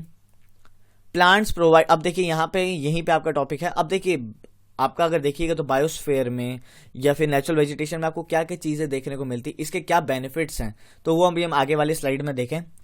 प्लांट्स प्रोवाइड्स, देखिए प्लांट्स आपको देखने को मिलेंगे। अब प्लांट्स से हमें क्या मिलता है, देखिए plants provide timber, give shelter to animals, produces oxygen we breathe, protect soil so essential for growing crops, act as shelter belts, help in storage of underground water, give us fruits, nuts, latex, latex यानी इससे रबड़ वगैरह बनती है आपकी, टर्पेंटाइल oil. ठीक है, फिर आपका ये फैक्ट्रीज वगैरह में देखिएगा तो यूज होता है आपका gum, medicinal plants and also the paper that is so essential for your study. और जिस पेपर पे आप लिखते हैं, कुछ भी लिखते हैं, अपना पढ़ाई की चीजें लिखते होंगे, ठीक है, नोट्स वगैरह बनाते हैं, तो वो भी हमें कहाँ से मिलता है, इन फॉरेस्ट से, इन पेड़ पौधों से ही मिलता है। तो देख रहे हैं इन प्लांट्स से, इन पेड़ पौधों से हमें कितनी चीजें मिल रही हैं, टिम्बर मिल रहा है। ठीक है, एनिमल्स के लिए देखिए शेल्टर का काम करती हैं ये। ठीक है, एनिमल्स के लिए देखिए शेल्टर का काम करती हैं। अब इन्हें देख लीजिए, ये ऊपर आराम से पेड़ पे बैठ रखे हैं, शेल्टर ही है इनका ये। ठीक है, ऊपर से देखिएगा तो ऑक्सीजन भी हमें इनसे मिलता है, बहुत मात्रा में ऑक्सीजन रिलीज करते हैं। सॉइल को देखिएगा तो प्रोटेक्ट करके रखते हैं। ठीक है, एक्ट शेल्टर बेल्ट का ये काम करते हुए आपको देखते हैं। अंडरग्राउंड वाटर को देखिएगा तो स्टोर करके रखते हैं, क्योंकि पेड़ पौधे अगर ज्यादा होंगे तो उसकी जड़ें क्या होंगी, होल्ड करके रखेंगी पानी को नीचे, वो एकदम जाने नहीं देंगी। फ्रूट्स वगैरह मिलता है हमें, नट्स वगैरह मिलता है, लेटेक्स मिलता है। ठीक है, गम वगैरह हमें मिलता है। मेडिसिनल प्लांट्स भी आपको काफी सारे ऐसे मिलने आएंगे। ठीक है, मेडिसिनल प्लांट्स वगैरह भी आपको देखने को मिलते हैं। मेडिसिनल प्लांट्स भी, किन्हीं 3 मेडिसिनल प्लांट्स के आपको नाम बताने हैं कमेंट सेक्शन में, ये भी आपका एक देखिएगा तो मैंने क्वेश्चन पूछ लिया। ठीक है, पेपर मिलता है, पेपर जिस पे आप नोट्स वगैरह बनाते हैं। ठीक है, नोट्स बनाते हैं, जिस किताब में अगर आप ये पढ़ रहे हैं ये चैप्टर, वो भी पेपर है, वो भी कहाँ से है, आपका प्लांट्स वगैरह से बना है। ठीक है, तो ये है आपके प्लांट्स, फॉरेस्ट के यहाँ पे हमें फायदा देखने को मिल रहा है। और वाइल्ड लाइफ का भी कुछ फायदा है। Wild life includes animals, birds, insects as well as the aquatic life forms. Wild life में आपके क्या आएंगे, एनिमल्स आएंगे, जो पक्षी हैं वो आएंगे, इंसेक्ट्स आएंगे, कीड़े मकोड़े जो होते हैं, फिर आपके जो एक्वेटिक लाइफ फॉर्म्स होती हैं, एक्वेटिक यानी जो पानी वगैरह में जो जीवन है वो भी आते हैं, जो वाइल्ड लाइफ क्रिएचर्स रहते हैं वो आएंगे। ठीक है, अब ये हमें क्या देते हैं, ये हमें मिल्क देंगे, मीट देंगे, हाइड्स देंगे और वूल देंगे। ठीक है, सर्दियों में तो वैसे भी वूल की बहुत जरूरत पड़ती है, ठंड बहुत है ना। ठीक है, तो milk, meat, hides and wool आपको देखने को मिलते हैं, ये जानवरों से हमें मिलता है, वाइल्ड लाइफ से मिलते हैं। ठीक है, अब जो ये छोटे छोटे इंसेक्ट्स यानी जो ये हनी बीज वगैरह होते हैं, ये पॉलिनेशन में मदद करते हैं। पॉलिनेशन देखिए क्या होता है ना, अब जब एक यहाँ पे इमेज से मैं समझाता हूँ। ठीक है, ये देखिए, ये जो आपकी हनी बी है, इस पे बैठी, एक फूल पे बैठी है, तो इस पे क्या होगा ना, जब ये बैठी ना, तो इसके साथ साथ कुछ सीड्स वगैरह भी ये इसके साथ लग जाएंगे, और ये जब दूसरी जगह जाएगी ना, तो वहां पे इसके जो सीड से कैरी करके ले जा रही है वो गिरा देगी, तो वहां पे भी देखिएगा तो एक वेजिटेशन उग सकती है। तो ये एक पॉलिनेशन की प्रक्रिया होती है। ठीक है, तो ये एक आपका एक हो गया पॉलिनेशन हनी बीज का। फिर act as a decomposer. Decomposer क्या होता है दोस्तों, जैसे वल्चर्स का एग्जांपल, अब मैं चलिए आगे ले चलता हूं आपको। ठीक है, इन्हें देखिएगा, वल्चर्स को देखिएगा आप, तो वल्चर्स क्या होता है, डीकम्पोजर्स का काम करते हैं। क्या होता है ना, जो मरे हुए जानवर जो जानवर होते हैं, तो उनको क्या कहते हैं, ये खाने का काम करते हैं, खाने यानी सफाई का काम करते हैं। आप समझ जाइए कि ठीक है, अगर वो साफ नहीं होगा तो बदबू आएगी, गंदगी फैलेगी, बीमारियां फैलेंगी, बैक्टीरियाज कई तरीके के पनप जाएंगे उसके देह में, ठीक है, आसपास की मतलब जगहों को दिक्कत होगी। तो वल्चर्स डिकम्पोजर्स का काम करते हैं। और वल्चर्स को देखिएगा ना, तो यहाँ पे डिड यू नो में अगर ध्यान से देखिए तो बहुत ही बढ़िया चीज लिखी गई है, ठीक है, और इंपॉर्टेंट भी है, ये थोड़ा ध्यान में रखने की बात है। वल्चर्स को देखिएगा तो दोस्तों हम स्कैवेंजर्स भी कहते हैं, स्कैवेंजर्स, ठीक है। अब क्या हो रहा है ना, इनकी मृत्यु होती जा रही है। अब आप सोचेंगे मृत्यु कैसे हो रही है, तो दोस्तों किडनी फेलियर से हो रही है। अब आप सोचते होंगे आज तक तो यार इंसानों की किडनी फेल होते हुए देखी है, सुनी है, ये वल्चर्स की भी मतलब गिद्धों की भी देखिएगा तो आपकी किडनी फेल हो रही है। तो जी बिल्कुल, इनकी भी मृत्यु आपकी किडनी फेल होते हुए दिख रही है, ठीक है, किडनी फेल होने से इनकी मृत्यु हो जा रही है। अब इनकी किडनी क्यों फेल हो रही है, अब देखिए क्या होता है ना, जो जानवर वगैरह खाते हैं ना, कभी क्या होता है, मान लीजिए भेड़ है, एक जानवर है, इसकी मृत्यु हो चुकी है। अब क्या हुआ, जब ये ठीक ठाक था तो हो सकता है इसे कहीं चोट लगी हो, चोट लगी होगी इस भेड़ को, तो दर्द हुआ होगा, पेन हो रहा होगा। तो उसमें क्या कहता है कोई ठीक है, अगर पेन होता है ना तो लोग क्या करते थे, इन्हें एक दवाई आती थी पेन किलर जानवरों के लिए, जिससे हम क्या कहते हैं, डाइक्लोफेनेक कहते हैं, जिससे हमारे लिए क्रोसिन होती है ना, तो डाइक्लोफेनेक एक पेन किलर होती थी जो इन्हें दे देते थे भेड़ बकरियों को, अगर इन्हें दर्द कम करना है, ठीक है, पेन से अगर रिलीफ पाना है तो इन्हें डाइक्लोफेनेक एक आती है, आपकी ड्रग आती है, मेडिसिन वो आती है, दवाई आती है, वो इन्हें दे देते थे। तब इसके कारण क्या होता था, दवाई तो इन्होंने खा ली, अब जब ये मरते थे, जब ये गिद्ध इन्हें खाते थे तो उसके भी वो जो ड्रग की मात्रा होती थी वो वल्चर्स के अंदर भी चली जाती थी और उनको शायद सूट नहीं करती, ठीक है। तो इसलिए क्या होता था, उन्हीं ड्रग की वजह से इन जो वल्चर्स हैं, स्कैवेंजर्स हैं, इनकी किडनी फेल हो जाती थी। तो ये भी देखने लायक बात होगी कि ऐसे ड्रग्स का इस्तेमाल ना किया जाए, जिससे देखिएगा तो मतलब धरती पे one of the most important, अगर देखिएगा बर्ड्स या मतलब वाइल्ड लाइफ में से आपको क्रिएचर्स में तो ये दिखेगा, वल्चर्स एक क्लीनलीनेस का मतलब सफाई का काम करता है कि धरती से, ठीक है, सफाई का काम करता है। अब अगर यही नहीं रहेंगे तो दिक्कत तो देखने को मिलेगी ही ना। तो इन ड्रग्स पे भी देखिएगा तो बात की गई थी, ठीक है, एक मिनट दोस्तों, इन ड्रग्स पे भी देखिएगा तो रोक लगाने की बात की गई थी कि कोई और मेजर आप अपनाएं, ठीक है, डाइक्लोफेनेक को यूज ना किया जाए। तो ये भी आपका डू यू नो में लिख रखा था, तो आपने ये भी जान लिया, बहुत बढ़िया। आगे चलते हैं, डिस्ट्रीब्यूशन ऑफ नेचुरल वेजिटेशन। अब डिस्ट्रीब्यूशन ऑफ नेचुरल वेजिटेशन में देखिएगा तो मेनली 4 तरीके से इन्हें डिस्ट्रीब्यूट किया गया है, ठीक है, फॉरेस्ट हो गए, ग्रासलैंड्स हो गए, श्रब्स हो गए, तुंद्रा वेजिटेशन होगी, ठीक है। तो वैसे अगर देखिएगा क्लास 7th में मैंने आपको ये डिटेल में कराया था, तो इतना डिटेल में तो इस चैप्टर में नहीं कराऊंगा। क्यों नहीं कराऊंगा, क्योंकि जितना दे रखा है दोस्तों पहले उतना ही करा दूं, ठीक है। क्लास 7th में डिटेल में कराया था मैंने नेचुरल वेजिटेशन की डिस्ट्रीब्यूशन, ठीक है, आप ध्यान से देखिएगा वो चैप्टर। अब हम इसमें डिस्ट्रीब्यूशन जैसे मैंने आपको बता दिया, ठीक है, इन एरियाज। अब फॉरेस्ट के अगर देखें तो फॉरेस्ट, श्रब्स, ग्रासलैंड्स और तुंद्रा वेजिटेशन, आपको यहाँ पे 4 तरीके से क्लासिफाइड डिस्ट्रीब्यूट किया गया नेचुरल वेजिटेशन को। In areas of heavy rainfall huge trees में thrive, the forest are thus associated with areas having abundant water supply. अब फॉरेस्ट किन्हें कहते हैं हम, ठीक है, जंगल कैसे किन्हें कहेंगे हम, जहाँ पे भारी बारिश हो रही हो, Amazon rain forest for example, ठीक है, कॉन्गो के जंगल हो गए, फिर आपका ठीक है ये होगा, 2 जंगल हो गए, अमेजोन ले लीजिए, ठीक है, मोस्ट पॉपुलर है तो आप समझ पाएंगे। अमेजोन के जंगल हो गए, रेनफॉल बहुत तेज होती है, मतलब देखिएगा तो रेनफॉल लगातार होती रहती है। फिर अगर रेनफॉल हो रही है तो वहाँ पे जाहिर सी बात है कि पेड़ पौधे भी बहुत बड़े बड़े होंगे, ठीक है, पेड़ पौधे बड़े बड़े होंगे तो इनमें क्या होगा, इन फॉरेस्ट में आपको वाटर सप्लाई की मात्रा बहुत ज़्यादा दिखेगी, वाटर आपको बहुत ज़्यादा दिखेगा।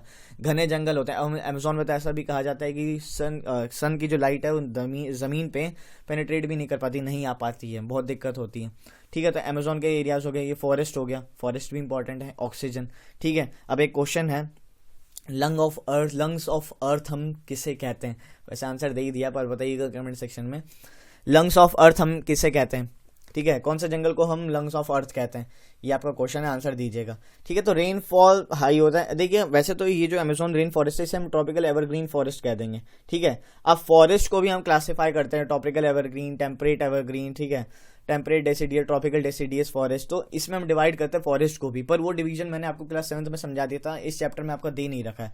तो सिंपल यहाँ पे हम फॉरेस्ट देख लिया, हमने फॉरेस्ट जान लिया फॉरेस्ट क्या होते हैं, ठीक है। अगर आपको डिवीजन देखना है तो आप जाके देख सकते हैं वीडियो। अब नेक्स्ट चलें, the amount of moisture decreases the size of trees and the density reduces, short stunted trees and grasses grow in the regions of moderate rainfall forming the grasslands of the world. अब देखिए क्या होता है ना, grasslands में क्या होता है, ऐसा नहीं कि ग्रासलैंड्स में आपको सिर्फ घासें देखने को मिल जाएंगी, घास के मैदान वैसे कहते हैं इन्हें, ठीक है, घास वगैरह देखने को मिल जाएगी, ऐसा नहीं है, यहाँ पे पेड़ पौधे भी रहते हैं, पर पेड़ क्या होता है कि थोड़ी दूर दूर डिस्टेंस पे रहता है। आप इस इमेज में अगर देखेंगे तो एक पेड़ यहाँ है, दूसरा यहाँ है, तीसरा देखें थोड़ी दूर दूर है।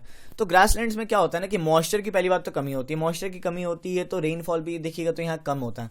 ठीक है, रेनफॉल कम होता है तो जाहिर सी बात है पेड़ों की जो हाइट है, ग्रोथ है, वो उतनी ज़्यादा नहीं होगी जितनी आपको ट्रॉपिकल एवरग्रीन फॉरेस्ट वगैरह में देखने को मिलती है। ठीक है, तो यहाँ पे एक मॉडरेट रेनफॉल की कंडीशन होती है, जिसके कारण क्या होता है ये ग्रासलैंड्स वगैरह बनते हैं। अब ग्रासलैंड्स का एग्जाम्पल देखिएगा तो सवाना ग्रासलैंड्स आपने सुना होगा। ठीक है, इंपॉर्टेंट ग्रासलैंड भी है, मैंने आपको पढ़ाया भी था, तो ग्रासलैंड्स आपने जान लिया। थर्ड अगर चले हम तो श्रब्स की बात करेंगे।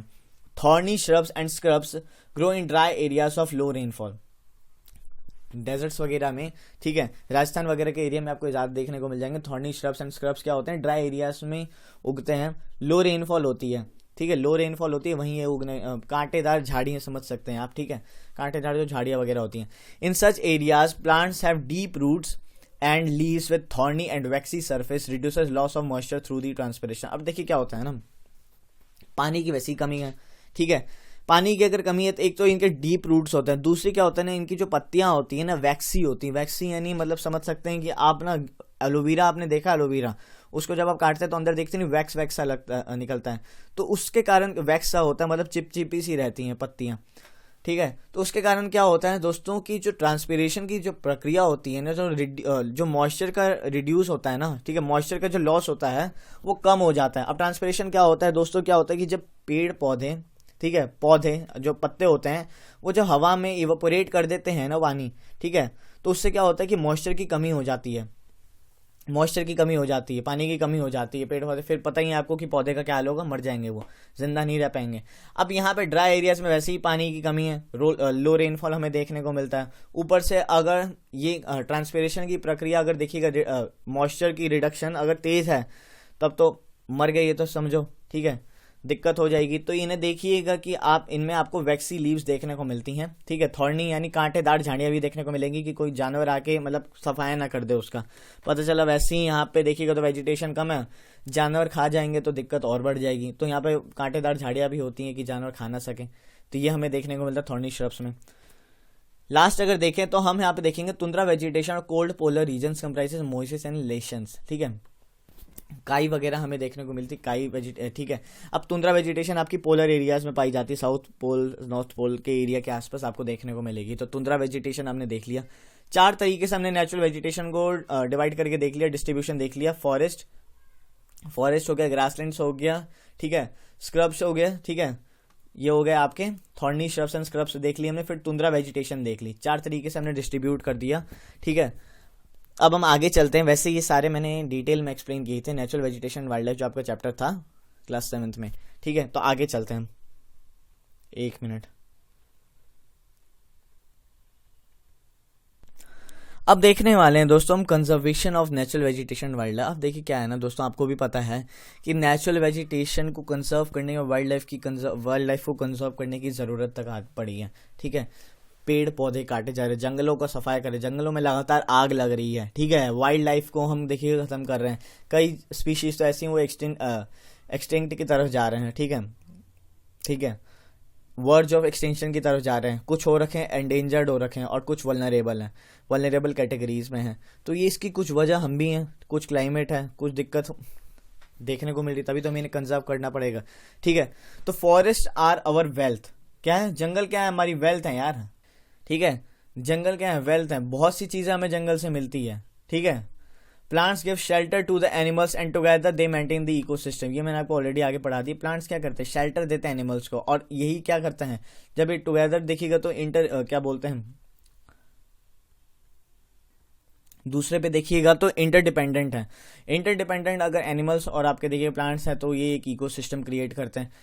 Changes of climate and human interference. अब ऐसा नहीं सिर्फ ह्यूमन इंटरफेरेंस, क्लाइमेट्स भी जो चेंज हो रहा है। अब वो अलग बात है कि क्लाइमेट चेंज में भी सबसे बड़ा जो हाथ है वो ह्यूमंस का ही है।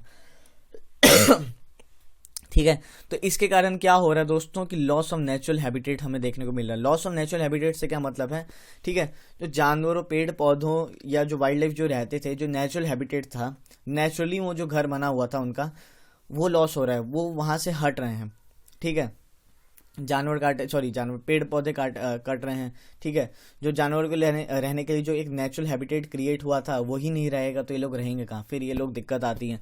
For the plants and animals both, दोनों के लिए, प्लांट्स और एनिमल्स के लिए। Many species have become vulnerable, कुछ स्पीशीज तो ऐसी हैं जो वल्नरेबल कैटेगरी में है और कुछ एंडेंजर्ड में, और कुछ तो ऐसी हैं जो on the verge of extinction की तरफ बढ़ चुकी हैं। एक्सटिंक्शन एकदम खत्म यार, खत्म, इस धरती से ही खत्म होने की कगार पे पहुंच चुकी हैं। कुछ ऐसी स्पीशीज हैं, दिक्कत की बात है, ठीक है। आगे चलिए देखिएगा तो आपको यही देखने को मिलेगा क्लाइमेट चेंज का असर। पहले देखिएगा तो ऐसा सुंदर सा हम एक इमेजिन करेंगे कि ऐसी पृथ्वी होगी, पेड़ पौधे होंगे, ठीक है, पक्षी उड़ रहे हैं, वह कितने सारे पेड़ पौधे हैं, ये हमने पृथ्वी को इमेजिन किया। दूसरी तरफ अगर देखें ह्यूमन इंटरफेरेंस क्लाइमेट चेंज से क्या होगा, कुछ ऐसा सीन भी हमारे दिमाग में आता ही होगा। पेड़ पौधे गायब हो चुके हैं, पक्षी जो उड़ते थे चहचहाते थे, ठीक है, फिर जानवर सब खत्म, यहाँ पे पेड़ पौधे हम काटे जा रहे हैं। ये भी क्लाइमेट चेंज का हमें असर देखने को मिलता है। ह्यूमन इंटरफेरेंस भी देखने को मिलती है। क्लाइमेट चेंज का एक one of the most important जो कारण है वो ह्यूमन बींग्स ही हैं। जैसा कि आपको पता है ग्लोबल वार्मिंग आपने सुना होगा, मैंने पढ़ाया भी था आपको वर्ल्ड ज्योग्राफी में, तो ये आपने देखा।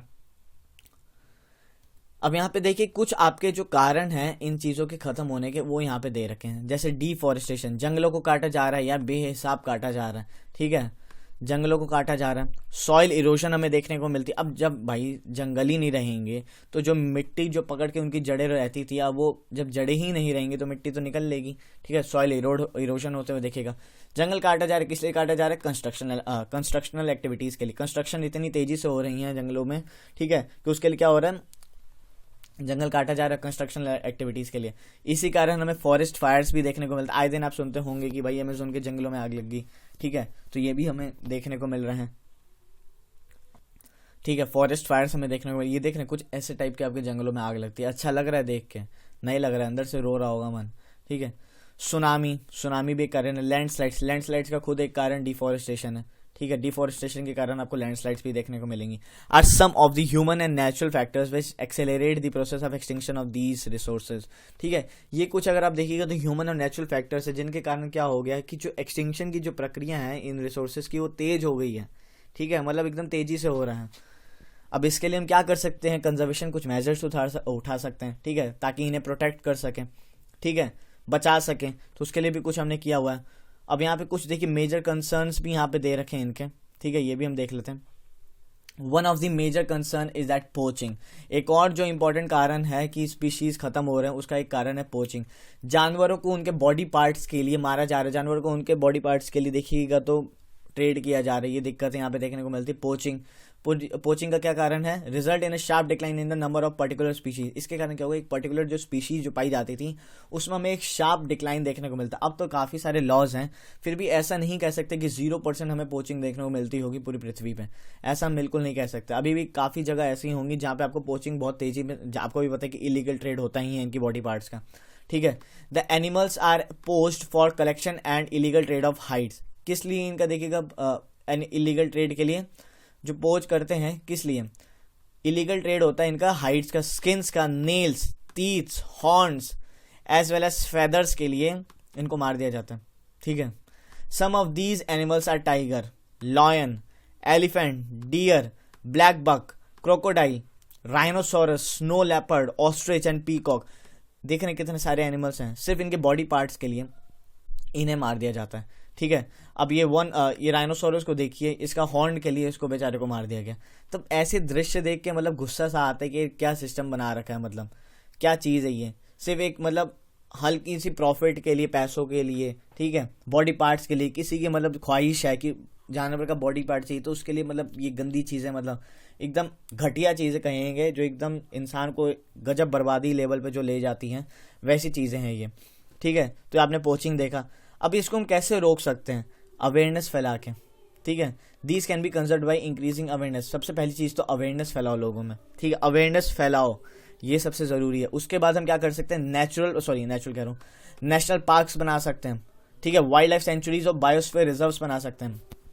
एक मैं आपका लेक्चर लेके आऊँगा जिसमें हम इंडिया के सारे national parks, wild life sanctuaries और बायोस्फीयर रिजर्व जितने भी हैं ये मैं आपको बताऊंगा, उस वीडियो में याद करवा दूंगा, एक ही वीडियो में आपकी वो याद हो जाएगी। तो इंपॉर्टेंट वीडियो होगा वो, इंतज़ार करिएगा, जल्दी आएगी। एक दो हफ्ते में आपकी वो लेक्चर आ जाएगा। Are made to protect national parks, wild life sanctuaries और बायोस्फीयर रिजर्व्स बना सकते हैं। किस लिए बना सकते हैं? इन नेचुरल वेजिटेशन और वाइल्ड लाइफ को प्रोटेक्ट करने के लिए, ठीक है। नेचुरल वेजिटेशन वाइल्ड लाइफ को प्रोटेक्ट करने के लिए बनाना ही होगा, नहीं तो फिर यही दिक्कत हमें देखने को मिलती है। फिर हम क्रीक्स को कंजर्व कर सकते हैं, क्रीक्स यानी पानी वानी जहाँ पाया जाता हो, ठीक है। लेक्स वगैरह को कंजर्व कर सकते हैं, वेटलैंड्स को कंजर्व कर सकते हैं। Is necessary to save the precious resource from depletion, ठीक है। डिप्लीशन यानी जब अगर ये खत्म हुए उससे पहले यार इन्हें सेव कर लो, क्योंकि ये कि प्रीशियस रिसोर्स है, ठीक है। प्रीशियस रिसोर्स है, बहुत इंपॉर्टेंट है ये, बहुत। जैसे हमने लैंड वाटर सॉइल पढ़ा था ना, मतलब समझ लीजिए कि उसी लेवल का आपको natural vegetation and wild life resource जो है ये इंपॉर्टेंट देखने को मिलता है। और जब इसकी ऐसी हालत होगी तो इसमें गंभीर रूप से देखिए हमें विचार करना पड़ेगा, कंजर्व करना पड़ेगा, काफ़ी सारे ऐसे मेजर्स लेने पड़ेंगे जिनसे हम क्या कर सकें, इन्हें डिप्लीट होने से बचा सकें। अवेयरनेस प्रोग्राम्स हमें फैलाने पड़ेंगे, like social forestry and one महोत्सव। वन महोत्सव आपको भी पता है गवर्नमेंट ऑफ इंडिया कंडक्ट कराती है, 1 हफ्ते के लिए होता है आपका प्रोग्राम। ये should be encourage at the regional and community level. One महोत्सव वगैरह हो गए, सोशल फॉरेस्ट्री जैसे प्रोग्राम्स हो गए, अवेयरनेस प्रोग्राम्स हो गए, ठीक है। इनको हम रीजनल कम्युनिटी लेवल पे देखिएगा तो एनकरेज कर सकते हैं, स्कूल्स वगैरह में देखिएगा तो शुरू कर सकते हैं, ठीक है। An international convention CITES has been established. एक इंटरनेशनल कन्वेंशन साइट्स देखिएगा, साइट्स आपकी, ठीक है। इंटरनेशनल कन्वेंशन है आपकी साइट्स, CITES, ठीक है। इसको हमने क्या किया, एस्टेब्लिश किया है। किस लिए एस्टेब्लिश किया है? जिसमें आपकी जो सेवरल जो स्पीशीज हैं एनिमल्स और बर्ड्स की, उनके ट्रेड को प्रोहिबिट किया जाए। साइट्स का काम क्या है? रेगुलेट करना। इन जो साइट्स के अंदर जितनी भी आपकी स्पीशीज रजिस्टर्ड हैं, लिस्टेड हैं, उन एनिमल्स को, उन बर्ड्स को क्या करना, प्रोटेक्ट करना, रेगुलेट करना इनके ट्रेड को। ऐसा ना हो कि इलीगल ट्रेड हो रहा हो, तो ये किसका काम है? साइट्स का। Conservation of plants and animals is an ethical duty of every citizen, ठीक है। अब अगर आप यहाँ देखिएगा तो कंजर्व करना प्लांट्स और एनिमल्स को, ये क्या है? एवरी सिटीजन की एक एथिकल ड्यूटी है। ध्यान से अगर आप कॉन्स्टिट्यूशन में अगर आप जाइएगा, चलिए यहाँ पे कॉन्स्टिट्यूशन भी आपको मैं थोड़ा सा पढ़ा दूं। पार्ट 4A में आप फंडामेंटल ड्यूटीज हैं, आपके फंडामेंटल ड्यूटीज हैं, तो उसमें अगर आप 51A का है, उसमें अगर G पॉइंट अगर आप देखिएगा तो इसमें क्या लिखा गया है? प्रोटेक्ट करना और इम्प्रूव करना क्या? एनवायरमेंट को, नेचुरल एनवायरनमेंट को प्रोटेक्ट करना, जिसमें आपके क्या आते हैं? फॉरेस्ट आते हैं, लेक्स आते हैं, रिवर्स आते हैं, वाइल्ड लाइफ आती हैं, ठीक है। ये सब क्या है? एक ड्यूटी है आपकी इंडियन सिटीजन की, इन सबको प्रोटेक्ट करना। फंडामेंटल ड्यूटी भी है कि इन जानवर को, एनिमल्स वगैरह को, प्लांट्स वगैरह को प्रोटेक्ट करना, वाइल्ड लाइफ को प्रोटेक्ट करना, फॉरेस्ट वगैरह को प्रोटेक्ट करना, ठीक है। It's an ethical duty of every citizen, ठीक है। आगे चलते हैं आपका एक देखिएगा साइट्स क्या है, इसको भी हम देख लें।